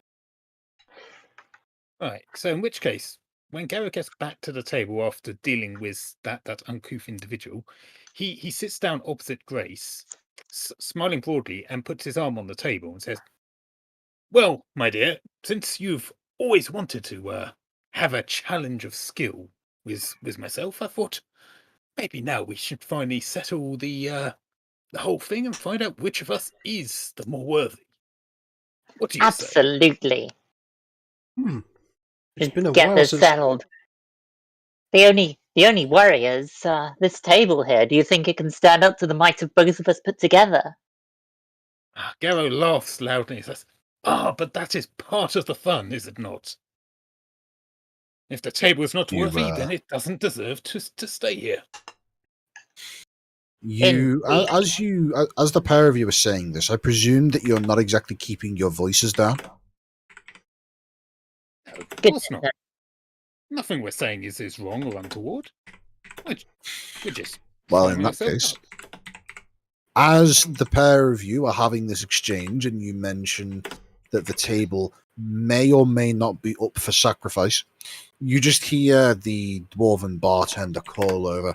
Oh, don't worry about it. I've got another one in the back. Brilliant. Then, shall we? He Garrow's puts already up a sitting there finger and with his says, arm on the "Hold table. on!" waiting for you- And you see as he quickly vaults over the counter that he'd previously been standing behind. And as a result, you see that he seems to lose about 2 feet of height. You get the impression that maybe the area behind the counter was raised up a little. But in either case, he quickly runs his way over to you and says, "All right, well, if you're going to be doing something that might damage my establishment, then I've got to have a request from you. I'm making bets. You can take whatever you want, and I'll be taking a cut of the profits. How about that? Let's make this interesting, shall we?" Seems fair. Garrow will just shrug and say, "Oh, I'm doing it just for the fun. I mean, the money's just a nice bonus." All right, then, so I'll be taking your cut. And then he, before you have an opportunity to respond, he before he immediately can go on, shouts. hang on, before he goes on, I'm going to do this. Go on. Because Garrow didn't say he didn't want any of the money. He said it was a welcome bonus. So he's just going to stare at the guy with a steely face. Okay, so as you see him, as you hear him mention that he'll be taking your cut, and you stare at him in response, Can I raise an eyebrow to give advantage?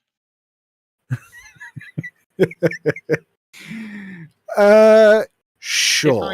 If I need any further advantage because this doesn't seem working, I'm just going to stand up and loom over him. Well, in either case, as you say this, and as Grace backs you up with a raised eyebrow, you see as he just simply pats your shoulder on the side and just says, "Oh, don't worry about it. That was just a quick joke, is all." Garrow's going to laugh heartily. His demeanor completely going back as it was, and he slaps the dwarf on his back. Not trying to hurt him, but he is quite a strong guy. So if the guy does happen to tumble onto his face, I mean, it happens. Well, as you slap him on the back, he rolls a natural 1 and does in fact end up stumbling forward and having to catch himself, almost knocking over the table in the process before he looks at you and says, "All right, I know who I'm batting on." Do I need to roll for damage on this, or? No. It was just a. This would be the equivalent to a shove action. Fair enough. Displacing another being by what would usually be contested athletics, but this isn't a combat scenario, so I'm going to waive that rule. Fair enough. But in either case, for the next, I would say 10 to 15 minutes or so, or for however long it takes for the pair of you to either completely lose your patience with the short stack, or for everybody else to in the pub to have finished making or denying bets. As you, he eventually comes back to you and says, "Right then, I've collected some bet money, and well, since I don't know if either of you are hiding any tricks, I'm gonna," you see, he pulls out a gold piece, puts it in the bag, and says, "This sorry."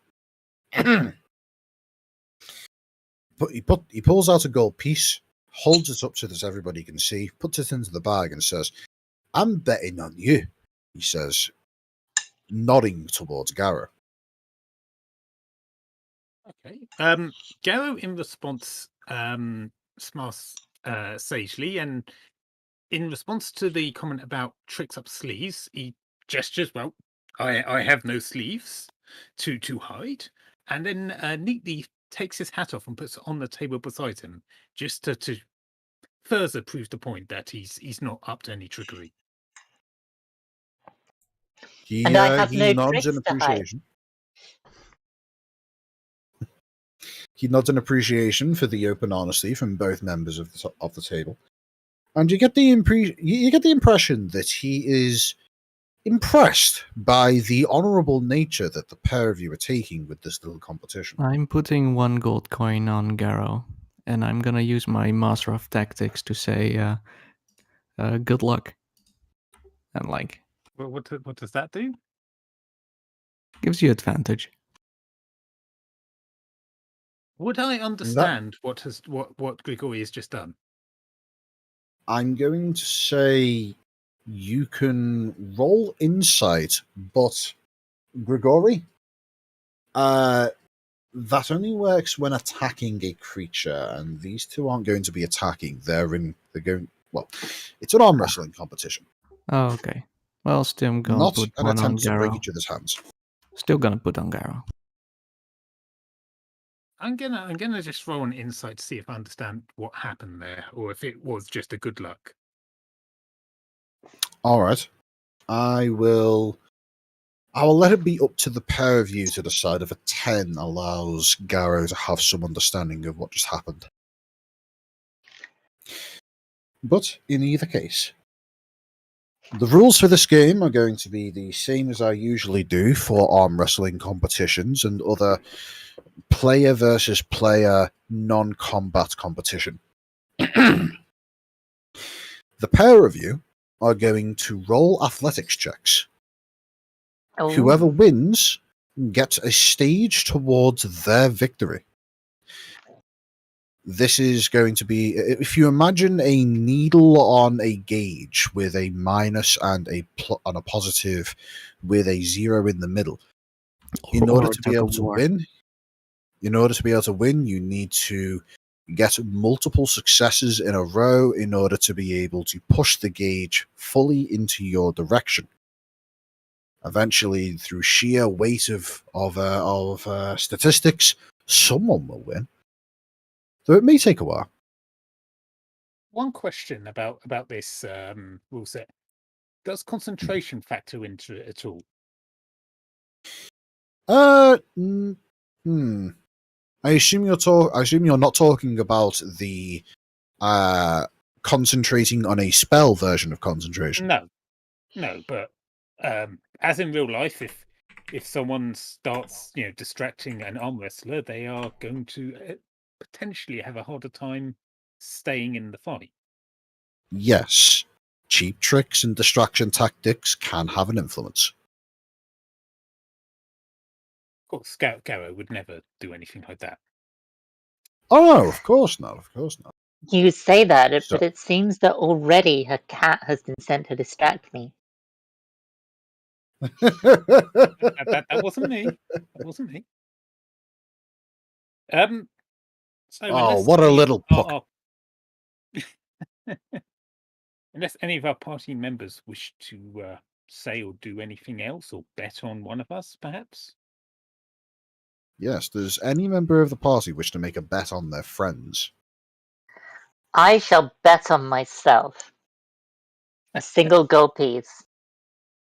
Oh, in which case I will have to respond in kind. All right. Well, I would like for you to roll me 2d4, Garrow. 2d4. Is that publicly or GMly? This is just publicly. And I'd like you to do the same, Grace.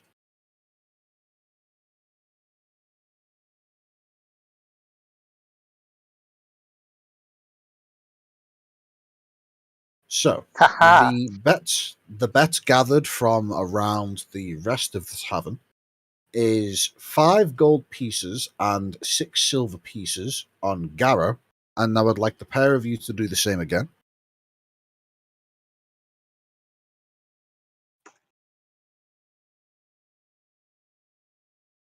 Oh, that I need to do another one. And that would be 3 gold pieces and 6 silver pieces being bet on Grace. So I'll just make a note of that. Is that including the 1 gold we each put on ourselves? No, that is not including the gold piece that you put on yourselves. Or the gold I put? So it is, let's see, 5 gold pieces and 6 silver pieces onto Gara.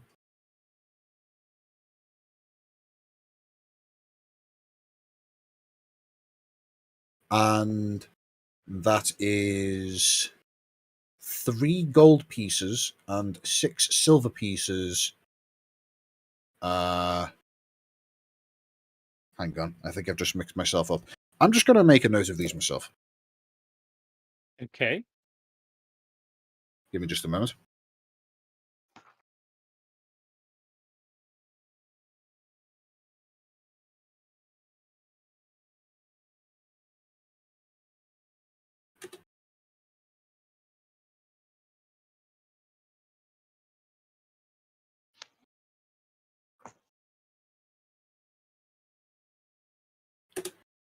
Okay, so that's what we got from the tavern as a whole. The barkeep has put an extra gold piece on Gara, making his total go up to 6 and 6. And then each of you have put a bet on yourselves, meaning it's 7 versus 4 in terms of gold pieces and silver pieces. Let me just make a note of that. Plus 1 from Grigori. Oh, yes, that's true. Grigori also put a gold piece on you as well, didn't he? I have a minor distraction. Excellent. Okay, so that's 8 gold pieces for Garros.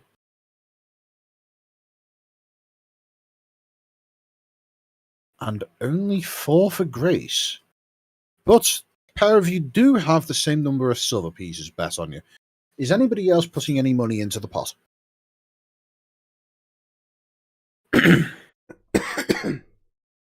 What? Basically, are any of the other players putting bets on either Garros or Grace? Yeah, I already said 1 on Garros. Yep. So you have put in anything from Garros or Seedy? What are the odds on it? Are there any odds, or is it just a 1-for-1 kind of deal? Odds are 50-50 right now. Having seen Grace's previous display of arm wrestling, I'm actually going to throw one on for Grace. I remember that. I remember that first arm wrestling episode. Grace goes up to 5, and yep. So this is the final results, and that means that the final pot is 13 gold and 12 silver.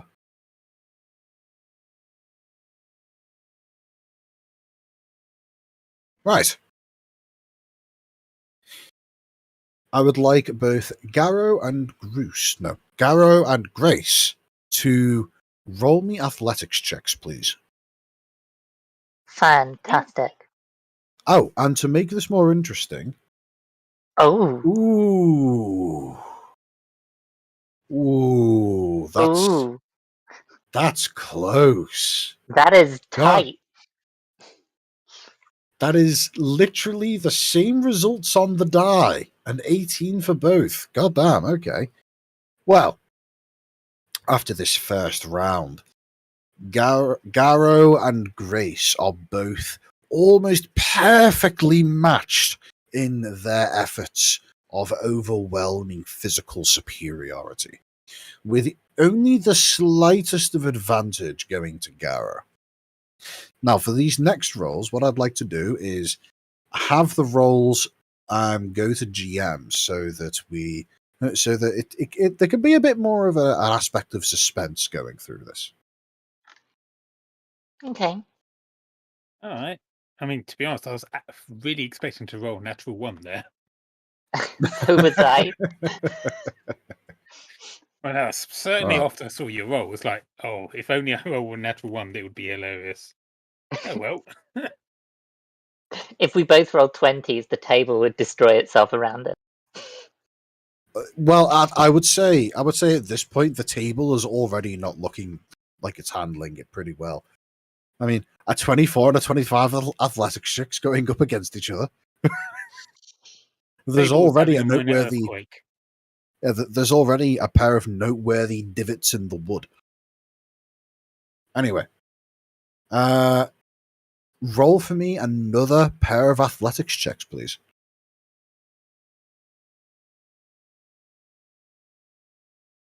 All right.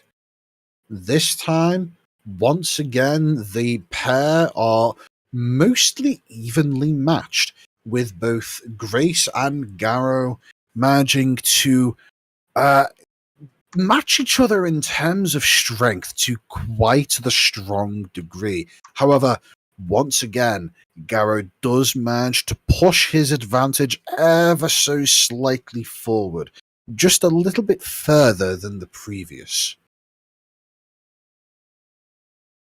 At this point, you'll see that whilst there had previously been a small crowd gathered to watch the arm wrestling competition, the number of people is rapidly increasing as the intensity of this increases, and the very wood that makes up the table you're wrestling over begins to creak and buckle under the pressure. Go ahead and roll for me another set of athletics checks, please. All right. I'm going to use my inspiration for that. All right, go ahead. Oh, Well, I with do not have any inspirations to roll.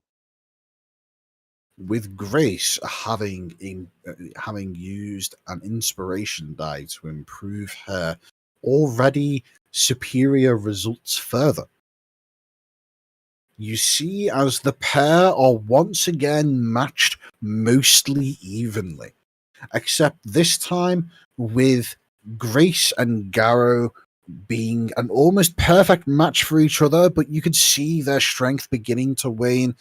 Grace begins to push back, bringing what had previously been a slight advantage against her back to a point of neutrality. With both combatants weakened, the results are now neck and neck once again.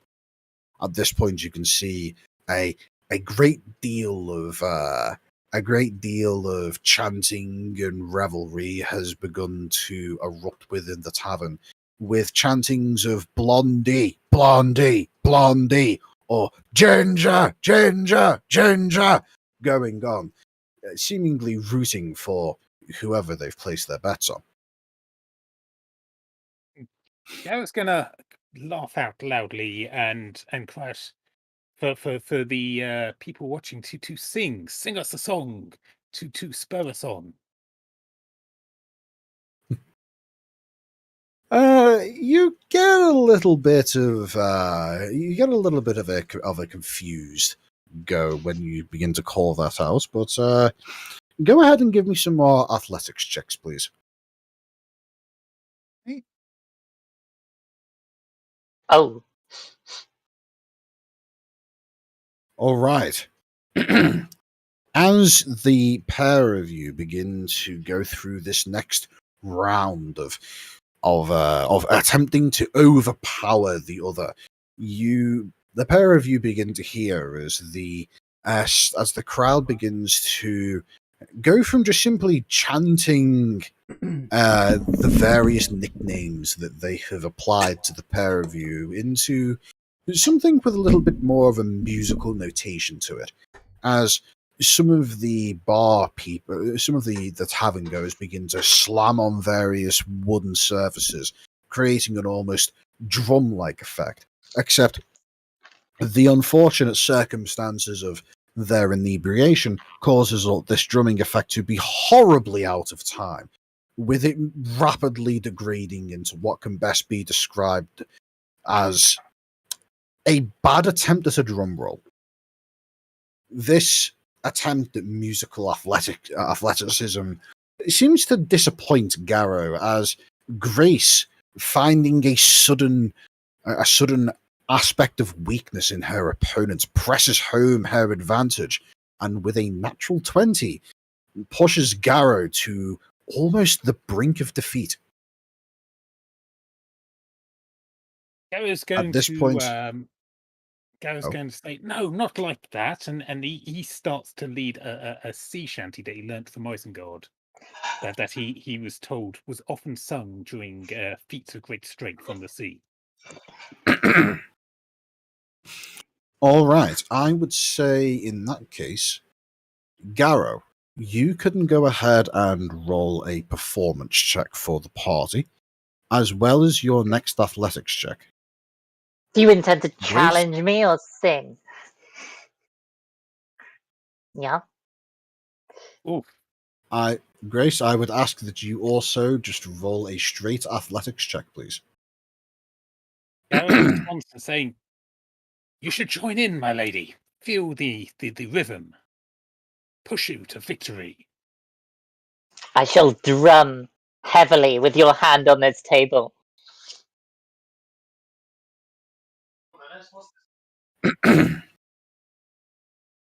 Well, I don't know any sea shanties. Hopefully some variation of We Will Rock You.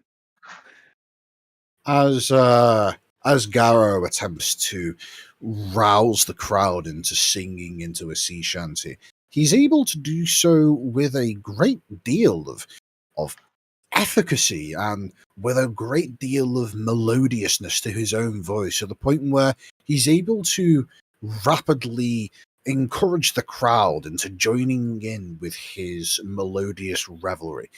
But the crowd's attempts at melodious revelry mostly just consists of humming and hurring various words that they think they might be able to remember if you give them a few minutes.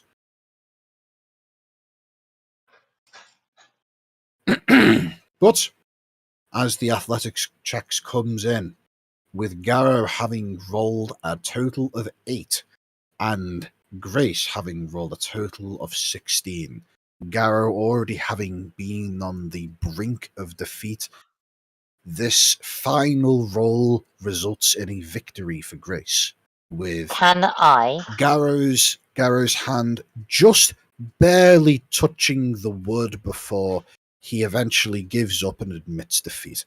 Or at least Can that's how I would imagine it happens if either of you wish to contest.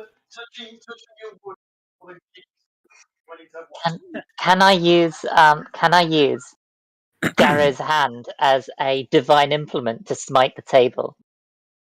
All I'll say to this is Garrow knows Kiki knows Grace very well, and she would not be happy if he just accepts defeat. So no, he's going to go to the bitter end. Oh, fair enough, fair enough. In that case, I would say, Garrow, roll me a Constitution saving throw as Grace attempts to slam your hand through the table using her divine power.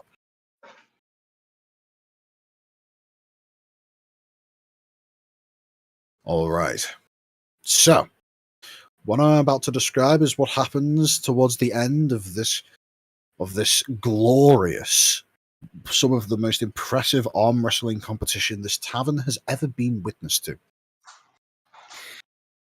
Grace, using the combined force of not only the distracted, half-assed singing of the crowd, the overall sheer magnitude of force she is able to muster up, plus just a little bit of divine inspiration thrown in there somewhere, is able to quickly, just in the last moments, release pressure on the overall force of the arm wrestling competition before quickly redoubling her efforts and, with the glowing golden light of her ancestors, shoving Garrow's hand through the table itself, splitting approximately half of its diameter off from the main structure and thus clattering half of the table to the ground, bringing approximately 2 of the mugs with it, spilling what little dregs of drink there may have been at the bottom.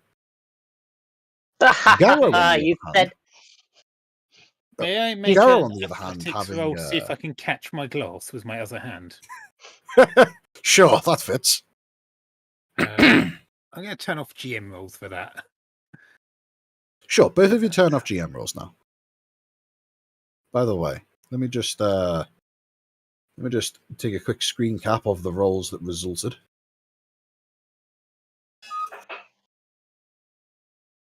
But yes, with Garros' final Constitution saving throw, he is able to be utilized as a blunt force trauma weapon without, in fact, taking any damage himself. But more importantly, did I catch my drink? That's not an athletics. That would be a dexterity saving throw, I would say. Okay. And yes, Even you better. do.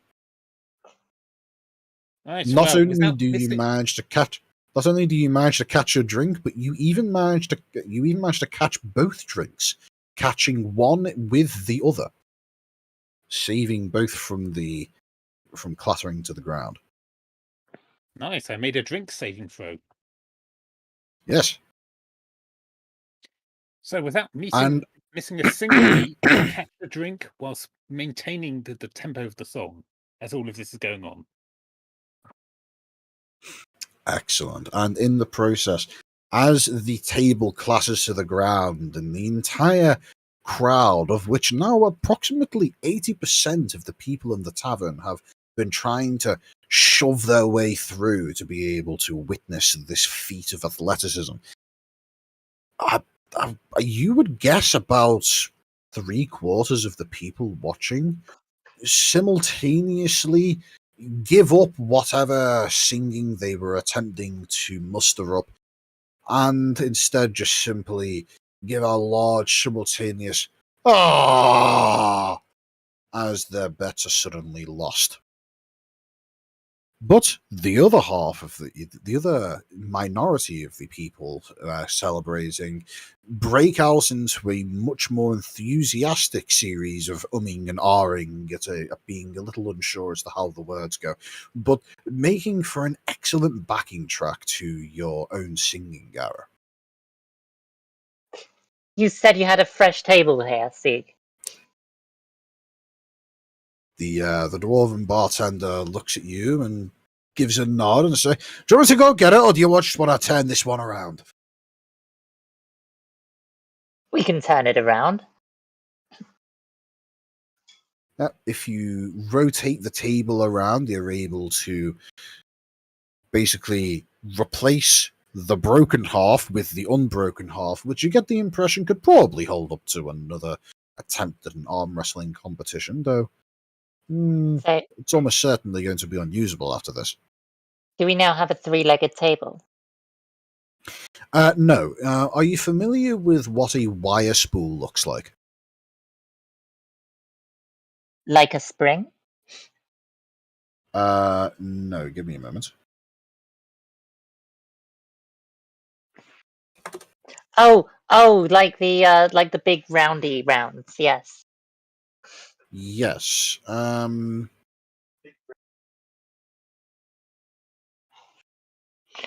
wrong with big Basically, roundy rounds? this is what you have been arm wrestling on. Yeah, I know what you're on about.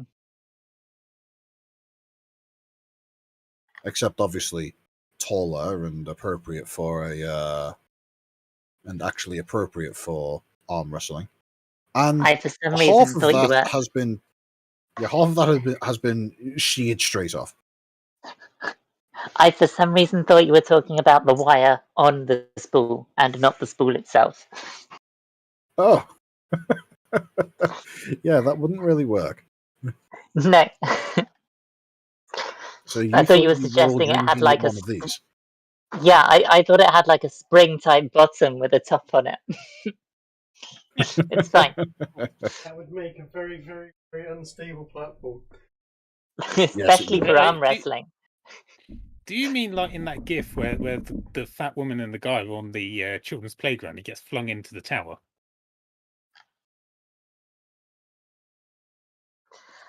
Yes. What? No. Oh, Ish. you must have seen that one. Yes, where of the guy course gets I've flung seen. into the twin towers. Yes. I know the one. Hold on a second. I'll post it. I was going to say, I think someone's going to have to post this. Oh dear. I'm gonna call out Don't worry, to Kiki. He means I this used to thing. think those things were called. I used to think that those things were called thimbles. Don't worry. There you go. This is I'm an gonna- amazing, That one. an amazing Yes, gift. this is what I was thinking.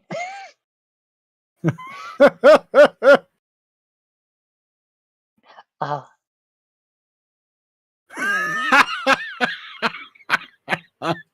yes, I'm gonna call out to the crowd. Is that it, or do we have another round? Anyone up for it?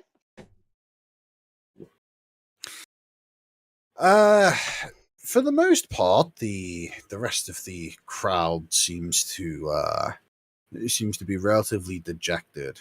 And you get the impression that a lot of them had bet the rest of their drinking money on this game, as a decent chunk of the crowd dissipates. But Kiki, feel free to add to your inventory. Mhm. What would that be? Let's split that to 22 silver pieces and 12 gold pieces. So feel free to add into your inventory 6 gold and 11 silver pieces, as the barman himself takes the 50% cut that he described to you earlier. Fantastic. Getting close to Um, that suit of armor. I only need another 1,021 gold.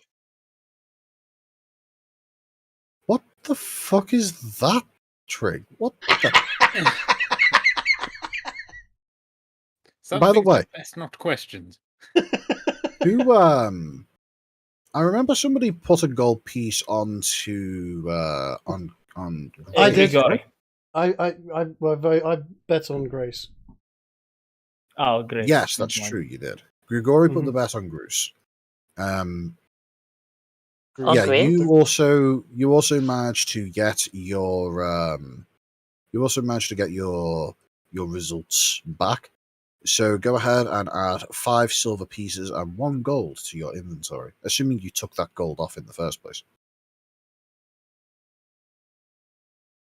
I got 5 silver pieces for the 1 gold that I bet. Damn, that's terrible. I know, right? But what we put in a lot. We put in basically most of the pot. I mean, Yeah, fair enough. Well, you put in Yeah. a gold, and you Yes. get a gold back plus the 5 silver.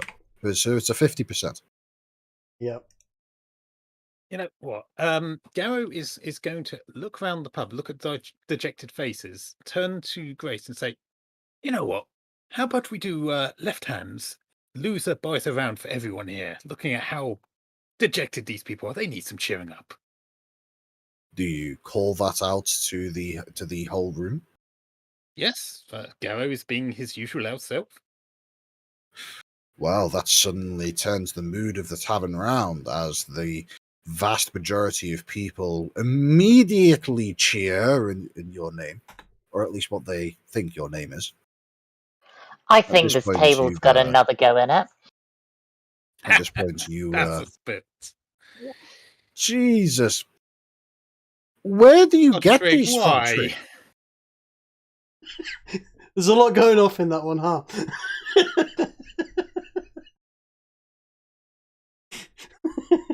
Why the Alrighty violin? You know what? There's an awful lot of questions as to why in that particular GIF. Well, in Also, either how case, short is that man? Look, there is All we there can is say for sure is someone spent a lot of money that night. look. Yeah, you've got yes. basically a dude with a crew cut playing a violin, whilst a Chinese girl spanks a black midget over a knee, whilst a black girl shakes her butt next to a piano. I mean, what more could you want out of a GIF? How about this one? Another favourite of mine.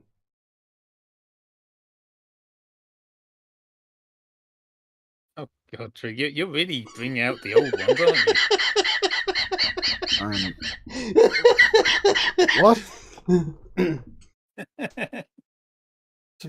Don't question it.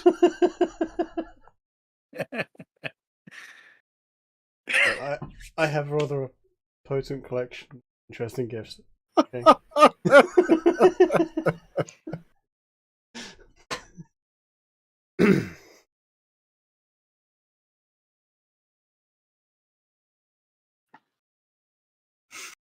Well, Oh, one more. you know what? I think what we're going to do is we'll do this second round of arm wrestling, and this second round of arm wrestling will be. I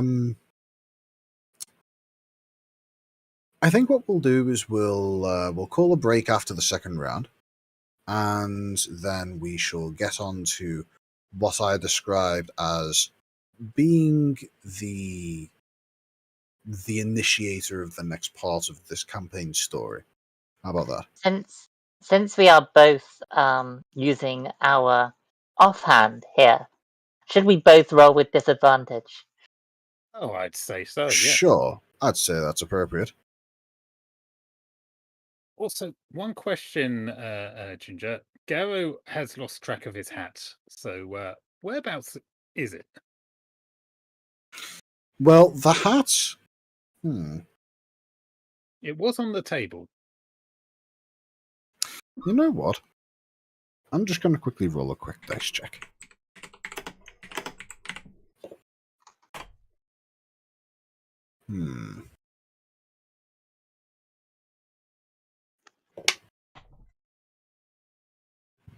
As you quickly look around, realizing that your hat is not currently on the table, you immediately, you quickly notice that it's not where you left it.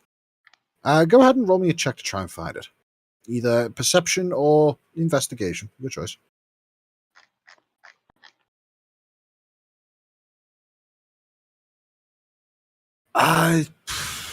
It seems to be missing.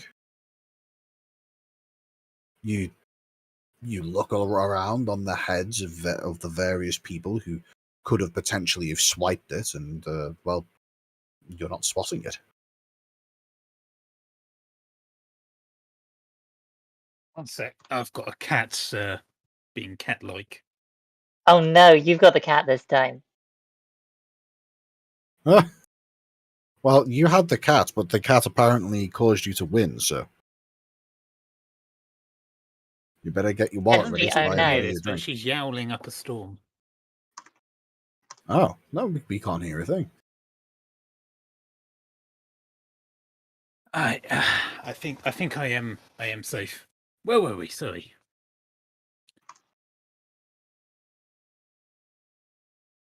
All right, so I would say, Garrow, do you inform the rest of your party that your hat appears to be missing, or are you just searching for it solo? He's had a little bit of a look. But he doesn't want to interrupt the festivities, so he does make a quick note to both Bruce, Grigori, and Seedy. Say, my friends, if you could find my hat for me, whilst we, reclaim the drinks of everyone in this pub in our next bout, that would be greatly appreciated. All righty. I would say the other three of you go ahead and roll perception checks yourself.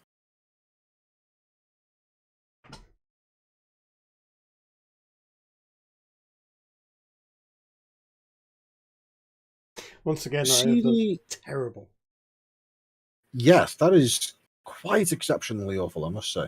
Well, pretty much before you even finish asking for your friends to help you find the missing hat, Seedy immediately points out, well, I'll type to Chase in order to allow him to describe how he points this out to you himself.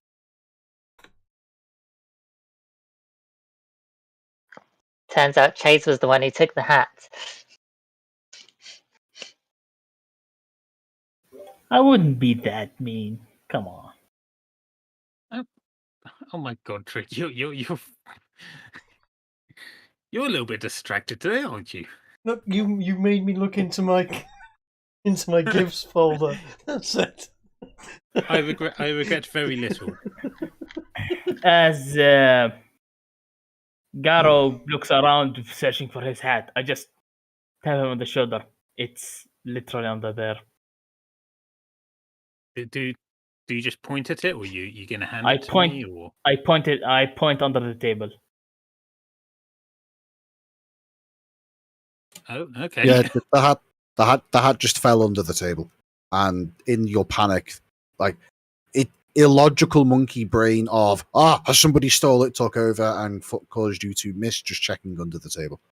Turns out it fell under there when the table got chopped in half with your own hand. Garrow's not too concerned, given that his hat always seems to stay with him eventually.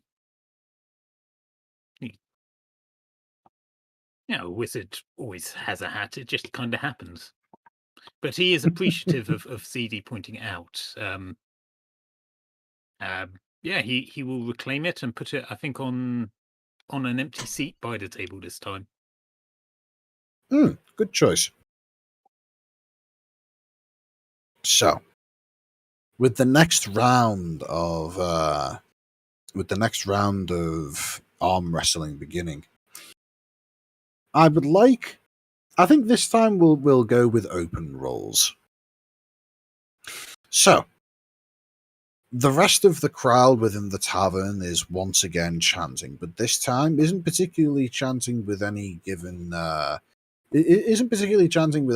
preference to one party or the other, given that the outward claim of the rest of each of you have. I'm going to have to switch to a different chat so I'm not being distracted by Trig's gifts. As the rest of the tavern have learned that it doesn't really matter who wins; they're going to get drinks anyway. Quick, find Shouts out, find "That's what the chat spirit. is in." Everyone wins in the end. Yes, and that apparently has made everyone quite happy. In either case, go ahead and roll me athletics What checks, was please. Kiki saying? Sorry. I was just telling Drake that all he needs to do now is find whatever chat Ginger's in and post in that one instead. Post in all of them. Well, you see, there's an easy solution there. I just switch my view over to a different server, Triggers and then. Cheating. See, what I've just realised I'm doing is I'm giving a bunch of serious autists some really high-powered gifts. Yes, you are. This might violate certain Geneva Conventions. That's all I'm going to say to that. That last one is pretty horrendous.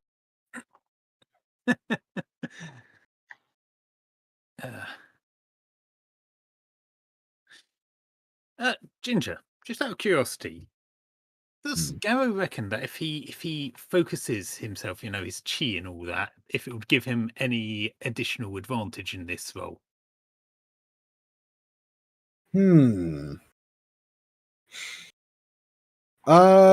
It depends. Go ahead and roll for me a insight check. This time, literally inciting into yourself. Can I do the same for my face? For your For your face or faith? F-A. Are you saying faith as in your belief in yourself, or are you saying face as in like? Oh, well, belief. I'm not talking about literally headbutting his fan down. That's a foul. It would make things more interesting.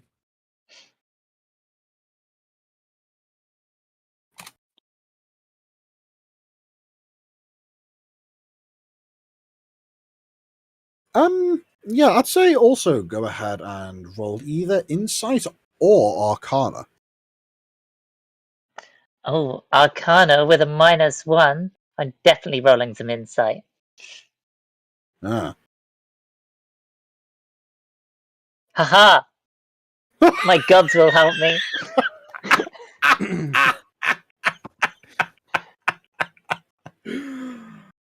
Oh no. Um, I've already burned my divinity, but I have faith. yes, you certainly do have face. He has faith. But does she have grace?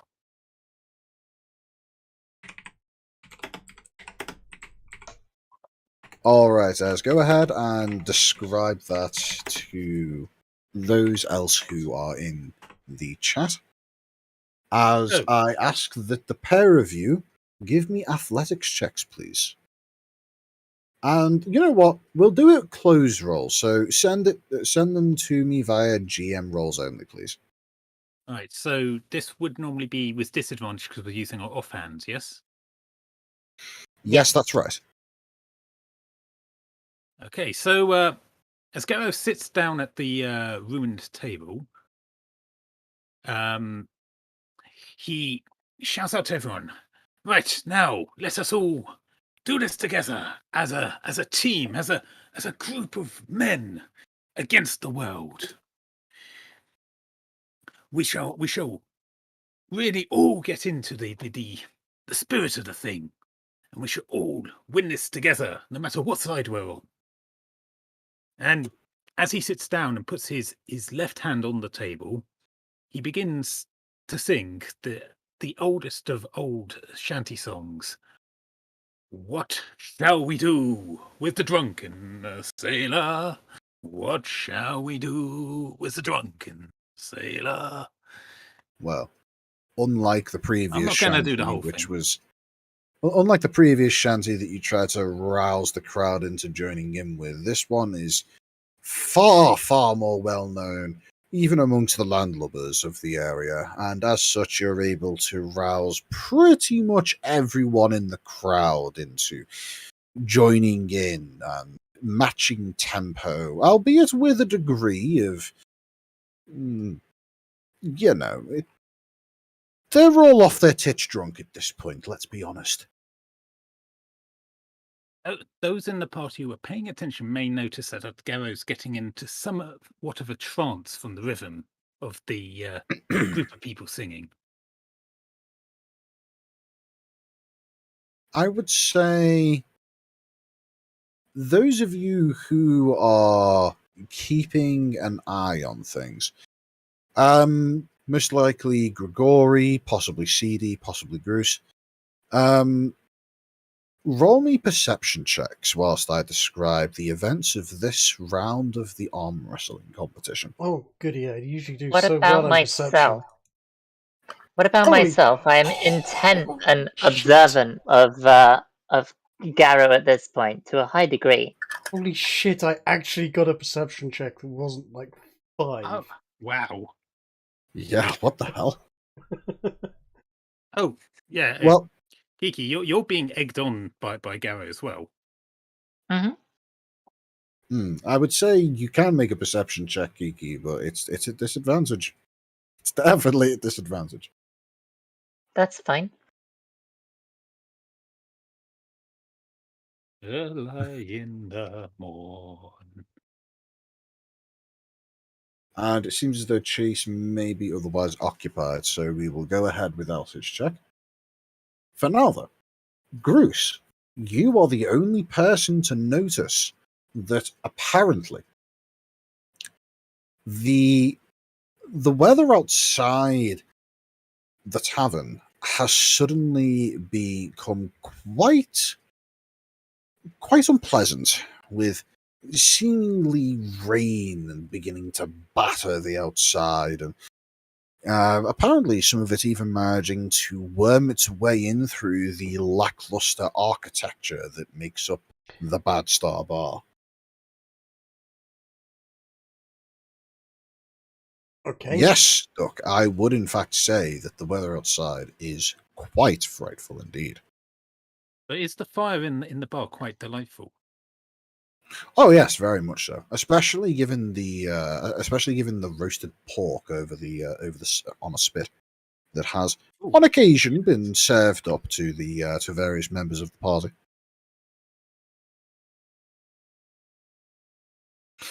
But in either case, as this arm wrestling competition gets started, with apparently the heavens themselves opening up in reverence of the sheer amount of athleticism about to be unleashed on this poor innocent wooden table, the pair of the combatants are once again matched shockingly evenly, with this time there not being quite as much effort being put into the table, but instead there being a more reasonable amount of strength, most likely due to the offhanded nature of this.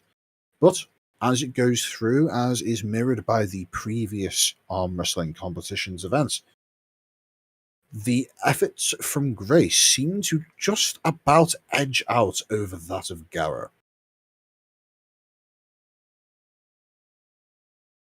So, go ahead and make your next set of rolls, please. And by the way, Chase, you just noticed the same thing that Groose did earlier.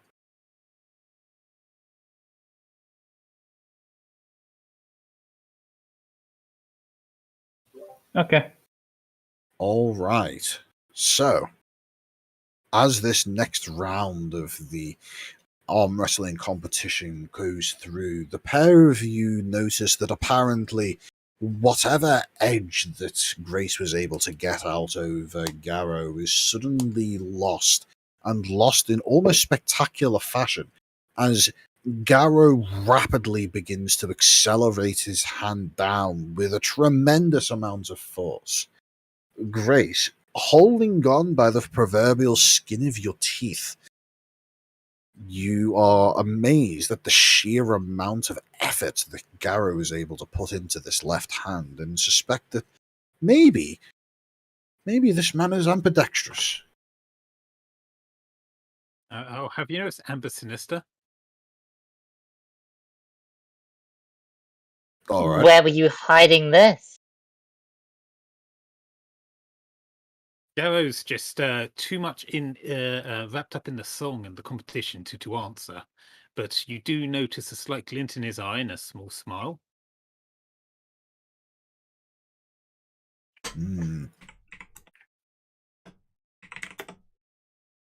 Again, I presume? Yes, go ahead and give us another set of athletics checks, please. Assuming there's nothing else anybody else wants to do in order to see about how this goes. Well,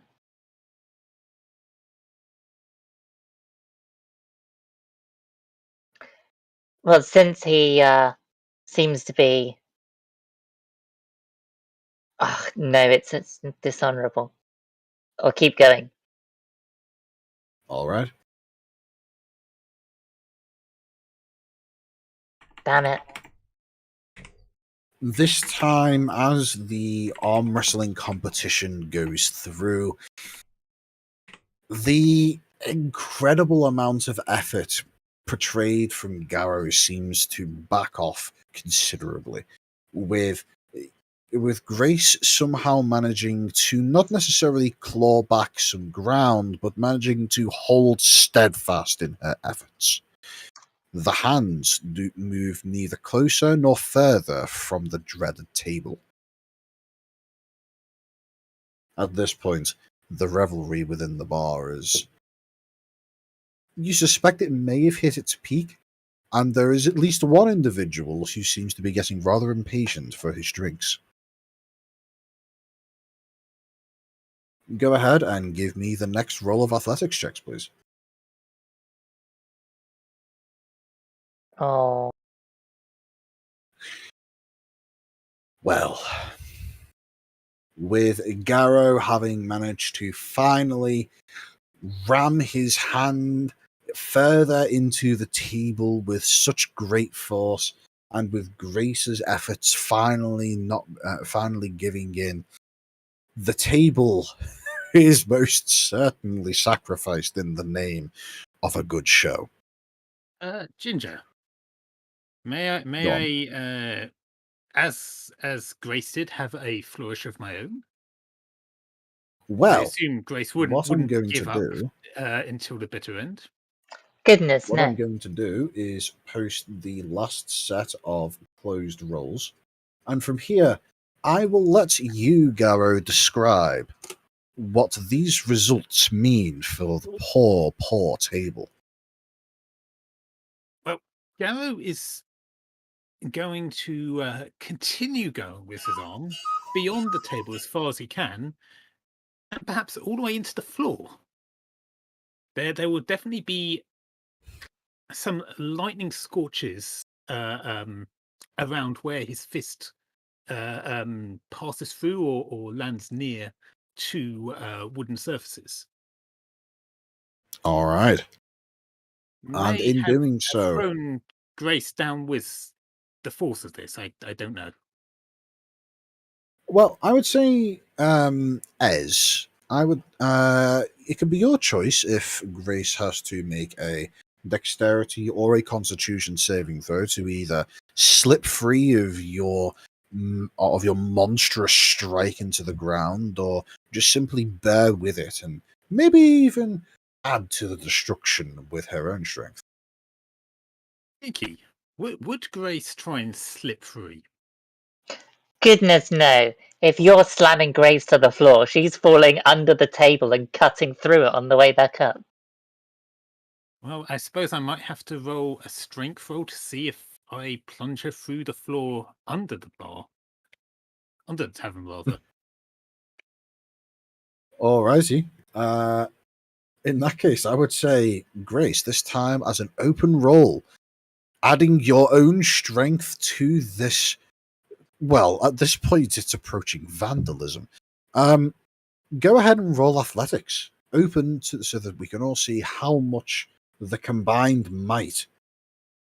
Well, here's the funny thing. Two players are actively working towards the same goal, meaning this roll technically has advantage. Oh, fantastic. Should With I the roll combined. athletics? No, we're just going off your winning roll from the previous, from the last roll of the arm wrestling competition here. Meaning, as the pair of you, with Grace accepting defeat with Grace, and then with a bit more enthusiasm than just mere Grace, work together to try and create the most destructive end to an arm wrestling competition this bar has ever witnessed. The pair of you slam your fists down, combining your might in such a way, as well as your various magical enhancements, whether they be derived from the divine or simply from sheer unbridled aggression. And the poor floor. Stubbornness. Would you The like poor us, floor. Ginge, to roll some damage to see how much of the bar survives? Sure, I would say, given the circumstances, I would say, given the circumstances, the floor is not able to avoid getting hit, so this would probably count as a crit.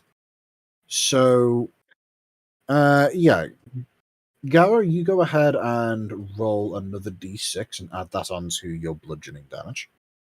And Kiki, you roll a slap and add another dice onto that result. Can I smite it? Sure, why Do you the want fuck to smite the floor? I don't know. So that's another. The floor. It isn't a die actually. It's just another one. So that'll be 5. It is, yes. And Okay, then so- there's 2 smites. Oh my god, you're dropping a second level on this floor smiting. Oh yeah. Okay, let's figure out how much damage has just been dealt to this poor tavern owner's floor. But I Right, have a so question. 9 plus Ha- 4 equals 13. Yes, go ahead. Have I just buried Grace beneath the floor? in doing this. We'll get to that. So, 9 plus 4 equals a total of 13 bludgeoning damage from Garrow's fist. And then we have the slap from Kiki, which adds up to 4, plus another 1, which is up to 5, as well as... Oh god, I'm going to need to get out the calculator. You know things are getting serious when you need polynomial expressions to calculate the damage. It was pretty low for 2 second level smites, to be fair. Nice. Yeah.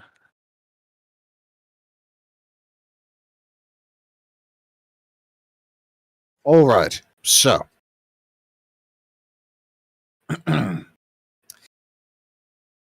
dealing a total of 13 bludgeoning damage as Garrow basically forces your paladin ally through the table and into the actual floor itself. You see as up to the shoulder, Grace's entire arm is embedded into the ground, with her head touching the floor itself and otherwise being rendered prone, shall we say. But, as we all know, Grace does not take things lying down, and as such, rapidly climbs to her feet, refusing to allow the grips of the broken floorboards to tie her down, and punching back up through the ground with a momentous uppercut of her own, charging her fist with a divine smite and punching through the ground with a total of 29 damage on the way up, causing what can best be described as a divine explosion of splintering wood that erupts like confetti from the ground. Ultimately, the entire bar goes absolutely fucking wild with how this has just gone, with the sole exception of the dwarven bar owner, who is just simply looking at all that has just happened with what can best be described as a look of abject horror. And I think that's where we'll call a 10-minute break. Before we call it, I would like to shake Garrow's hand and say, a hearty fight. Anyway, this is a crawl, is it not? On to the next bar. Oh, no, my dear, of course. We have to make amends before we do. I mean, as a loser, for one, you owe everyone a drink. And to our good barkeep for being a good sport, Seedy, my friend, I seem to remember you know how to mend damage to floor. That was Gunnar. Ah. Or wait, do I actually have a spell that can do that shit? If you have the mending cantrip. No, I don't. I have combat cantrips.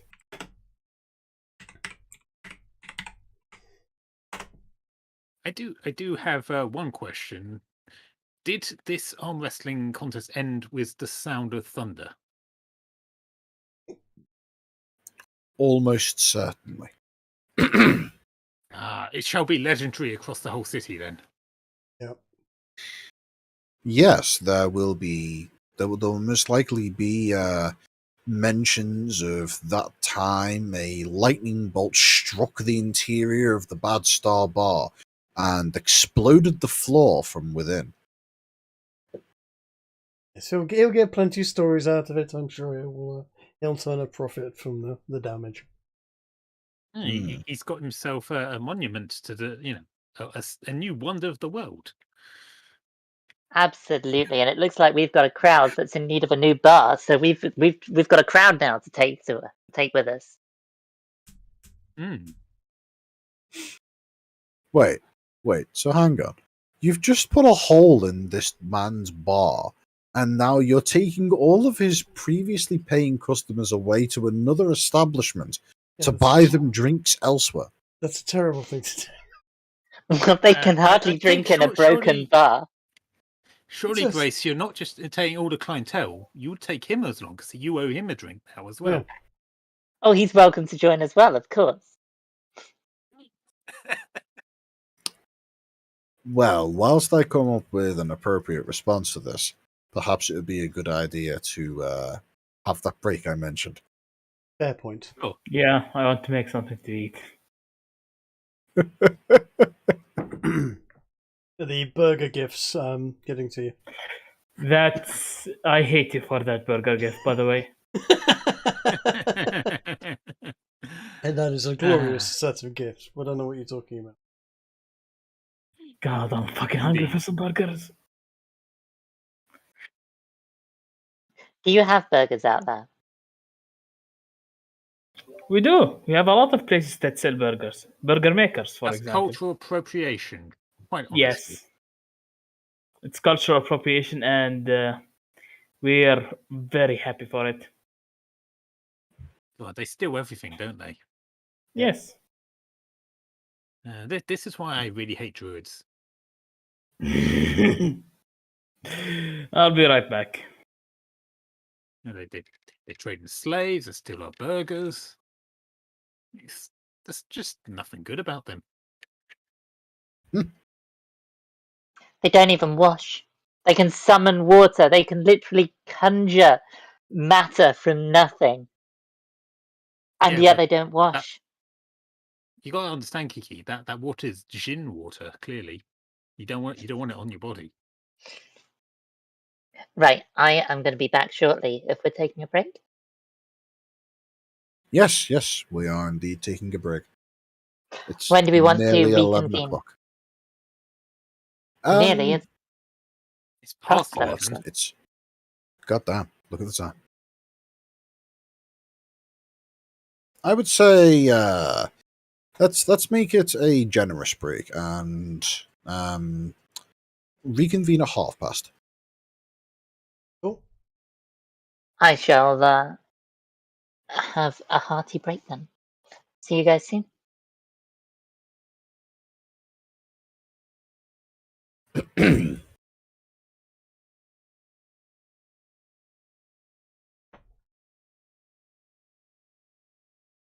Break the bar. You broke the bar. You can't go and leave the bar after you broke it. Yes, we can. No, we can't. It was weak. You destroyed the bar. It was weak. No, it wasn't. It was not strong enough. It was a flaw. It's not supposed to be smited. It was not powerful True enough history. to withstand it. Look at Thus, this. it was not worthy.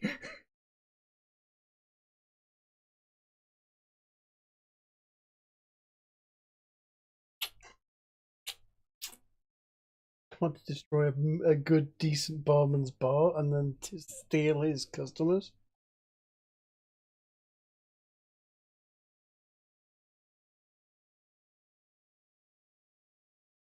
Oof, oof.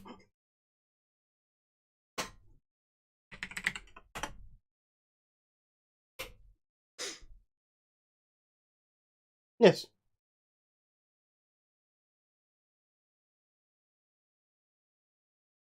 What? Is this you?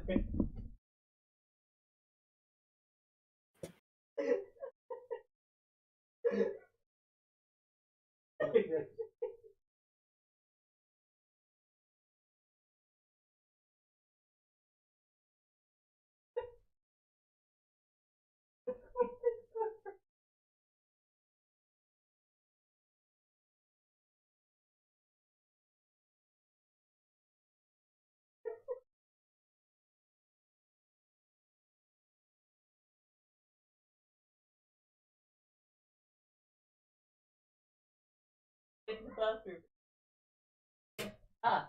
Everything is as normal. Go sleep. There is some kind of explosion.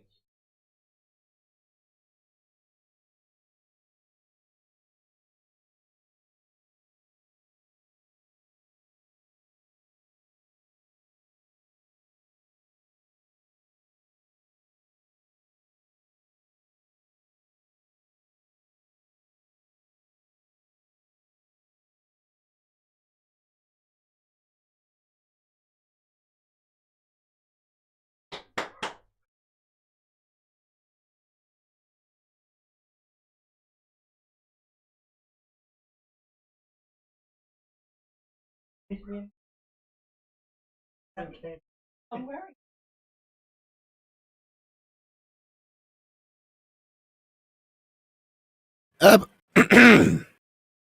What I'm about to describe to you is unironically the number one process that I use for basically planning out a campaign. First step is get a party together. Second step, come up with a final goal that would appeal to at least most of the party members. Third step, wing it. Sounds like fun. Yeah, pretty much. Most of the time,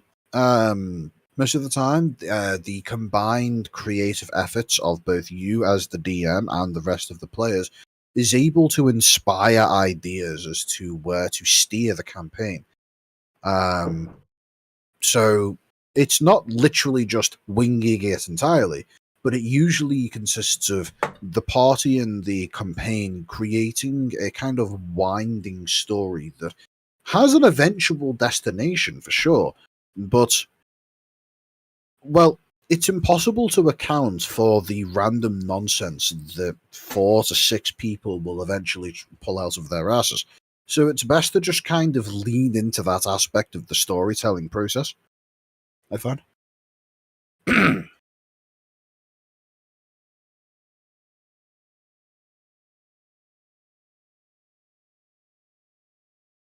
I've done when I've been GMs before. I've done something slightly different in that I've ended up creating essentially a series of things that are specifically designed to essentially kill everyone very horrendously, and then I have to find ways of not wiping out the party every episode. But well, I mean, I told you my idea, and that was.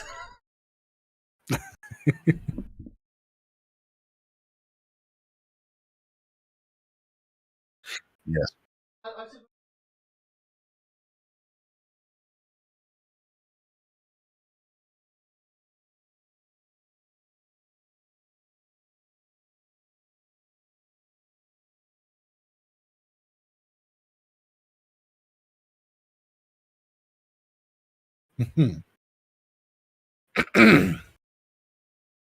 Well, usually when I run a campaign, my players don't tend to die left and right. I've lost a couple, but most of the time when a character stops being used, it's not because it fucking died. It's because the player decided that they would prefer to try something else in order to more effectively fit into the rest of the party.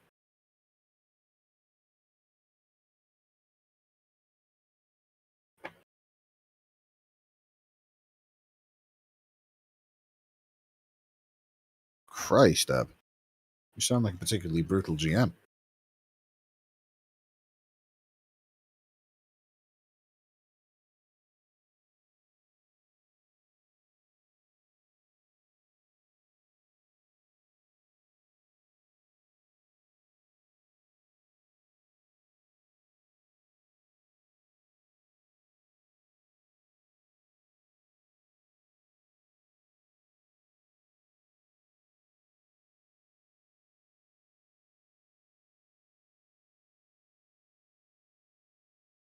Yeah, have a visual gag.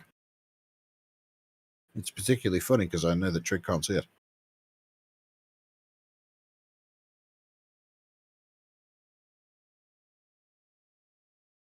It won't be funny if I explain it to you. Oh, this one. Yeah. Would you agree as that this aged well? No, because that would be grammatically incorrect.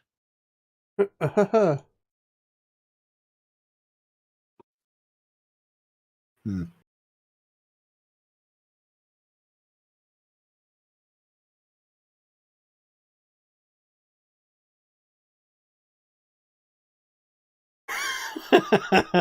Nice. And that was the moment that Trig got back to his computer. Yes.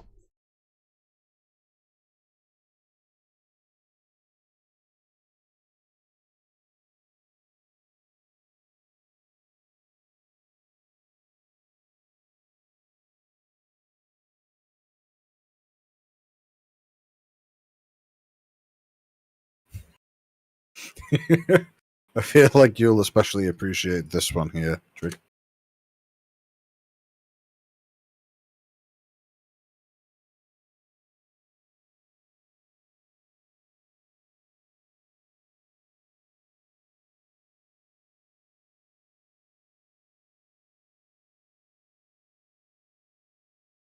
Mm-hmm.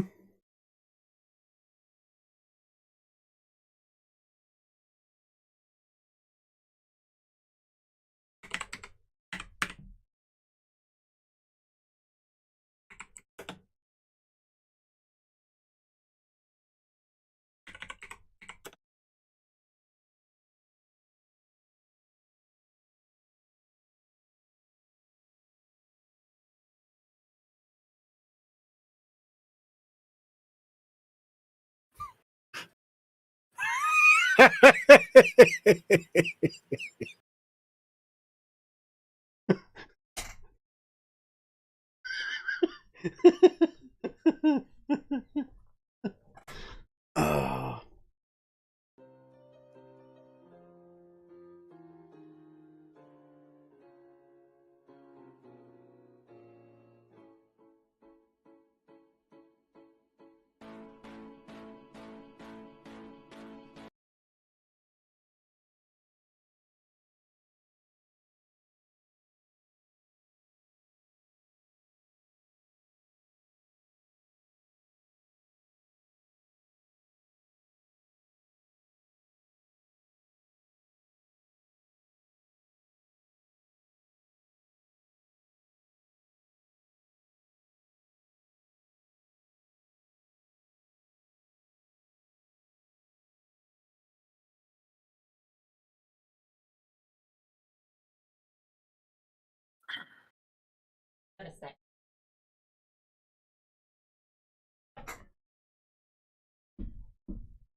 If you've got to go off, Theo, then feel free to go ahead.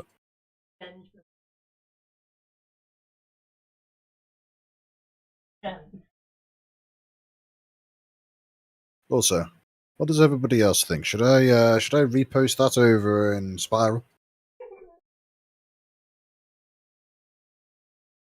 I don't know why I'm asking for you. I'm definitely doing that.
Yes, Theo, I agree. We will have to It's so catch up easily. tomorrow. I've walked in and, just, and I didn't want to get it in your computer. And I thought I'll give him a chance so that it doesn't go in his computer. Valuable lesson. Oh, how so? I mean, you can tell them how horrible you are. A little bit. Yes. Now looking What did you just at do?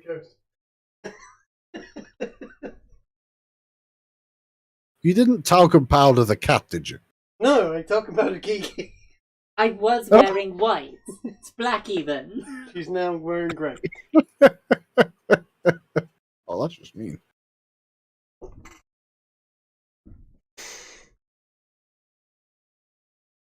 He was like, Trig, can I have a word for a moment? Haha, I shall get you the talcum powder. So I sort of turned it back on her and squirt. I thought, hey, you see, Trig, he's got a very nice computer that I don't want to get the air intakes all filled up with talcum powder. I'll lure him out of his room first so that I don't damage his property. And then he's like, no, I'm going to turn this back on you. Meanie. Yep. Hmm.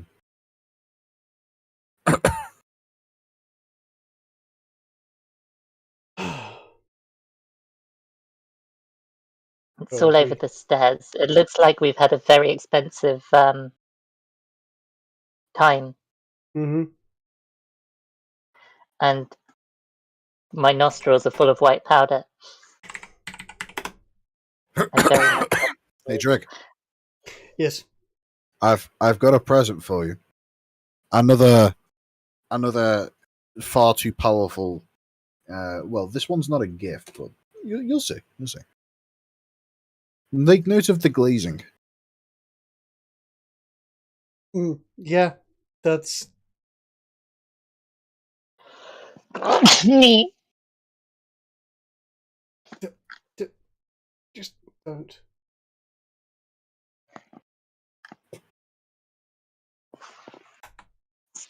There you have.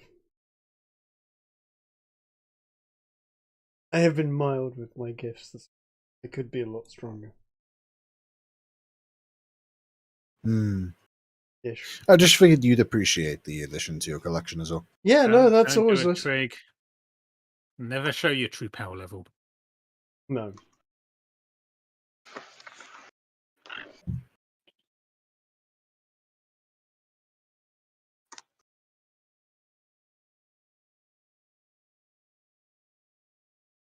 Although this one always kills me. Here you go, Ginge. You can have this one.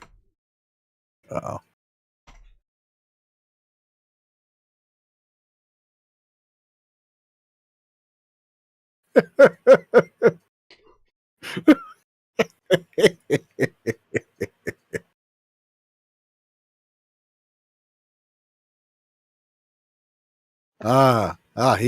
Here's one for you. Tell me if you understand the context behind this, and I sincerely hope that you don't. Where are you posting these? I've DM'd it to him. Boo. Shall I DM it to you as well? By all means. Sure. Why not just put it in the group chat? Oh, well, right then.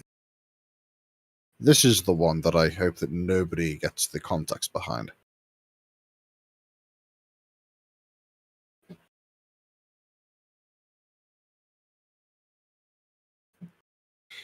It seems Ebb understands. I feel sorry for you, Ebb. Truly, I do. And yes, Chase, most of us are.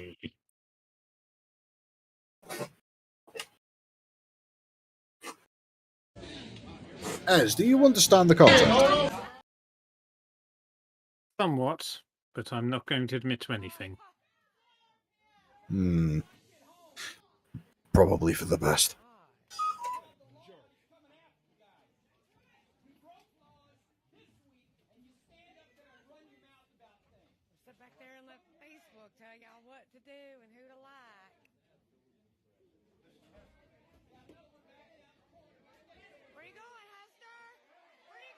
And I'm going to post this one last meme. And then we shall Is move Chase in Theo mode? on. I don't believe so.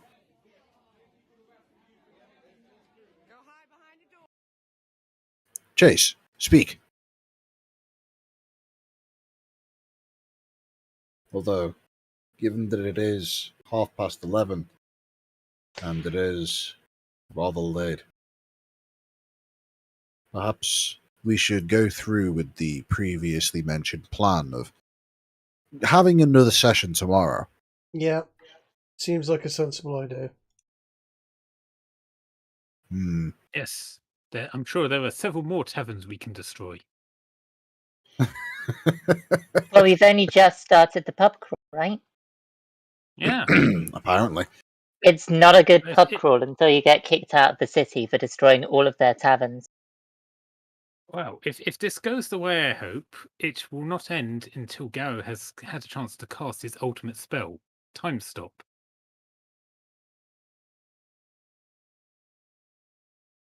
He only casts it during the ultimate pub crawls, for obvious reasons.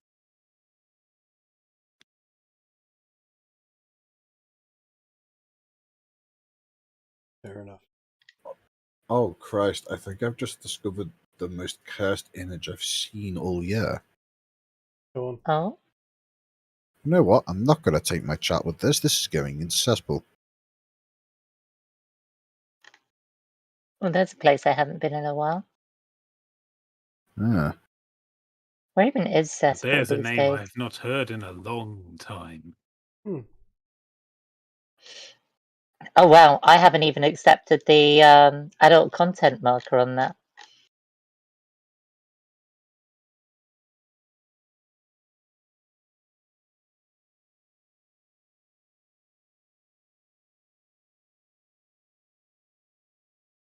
Anyway. I suppose, in that case, Trig, Yes. Time to wrap since this we're stream. going to be having a part 2 tomorrow, Mhm. perhaps Yep. it would be a good idea to wrap things up. Fair enough. In that case, we will end the stream and we'll catch everybody that's been watching, all two of you. And one of those is, of course, me. Tomorrow. Right, I have ended the stream. We actually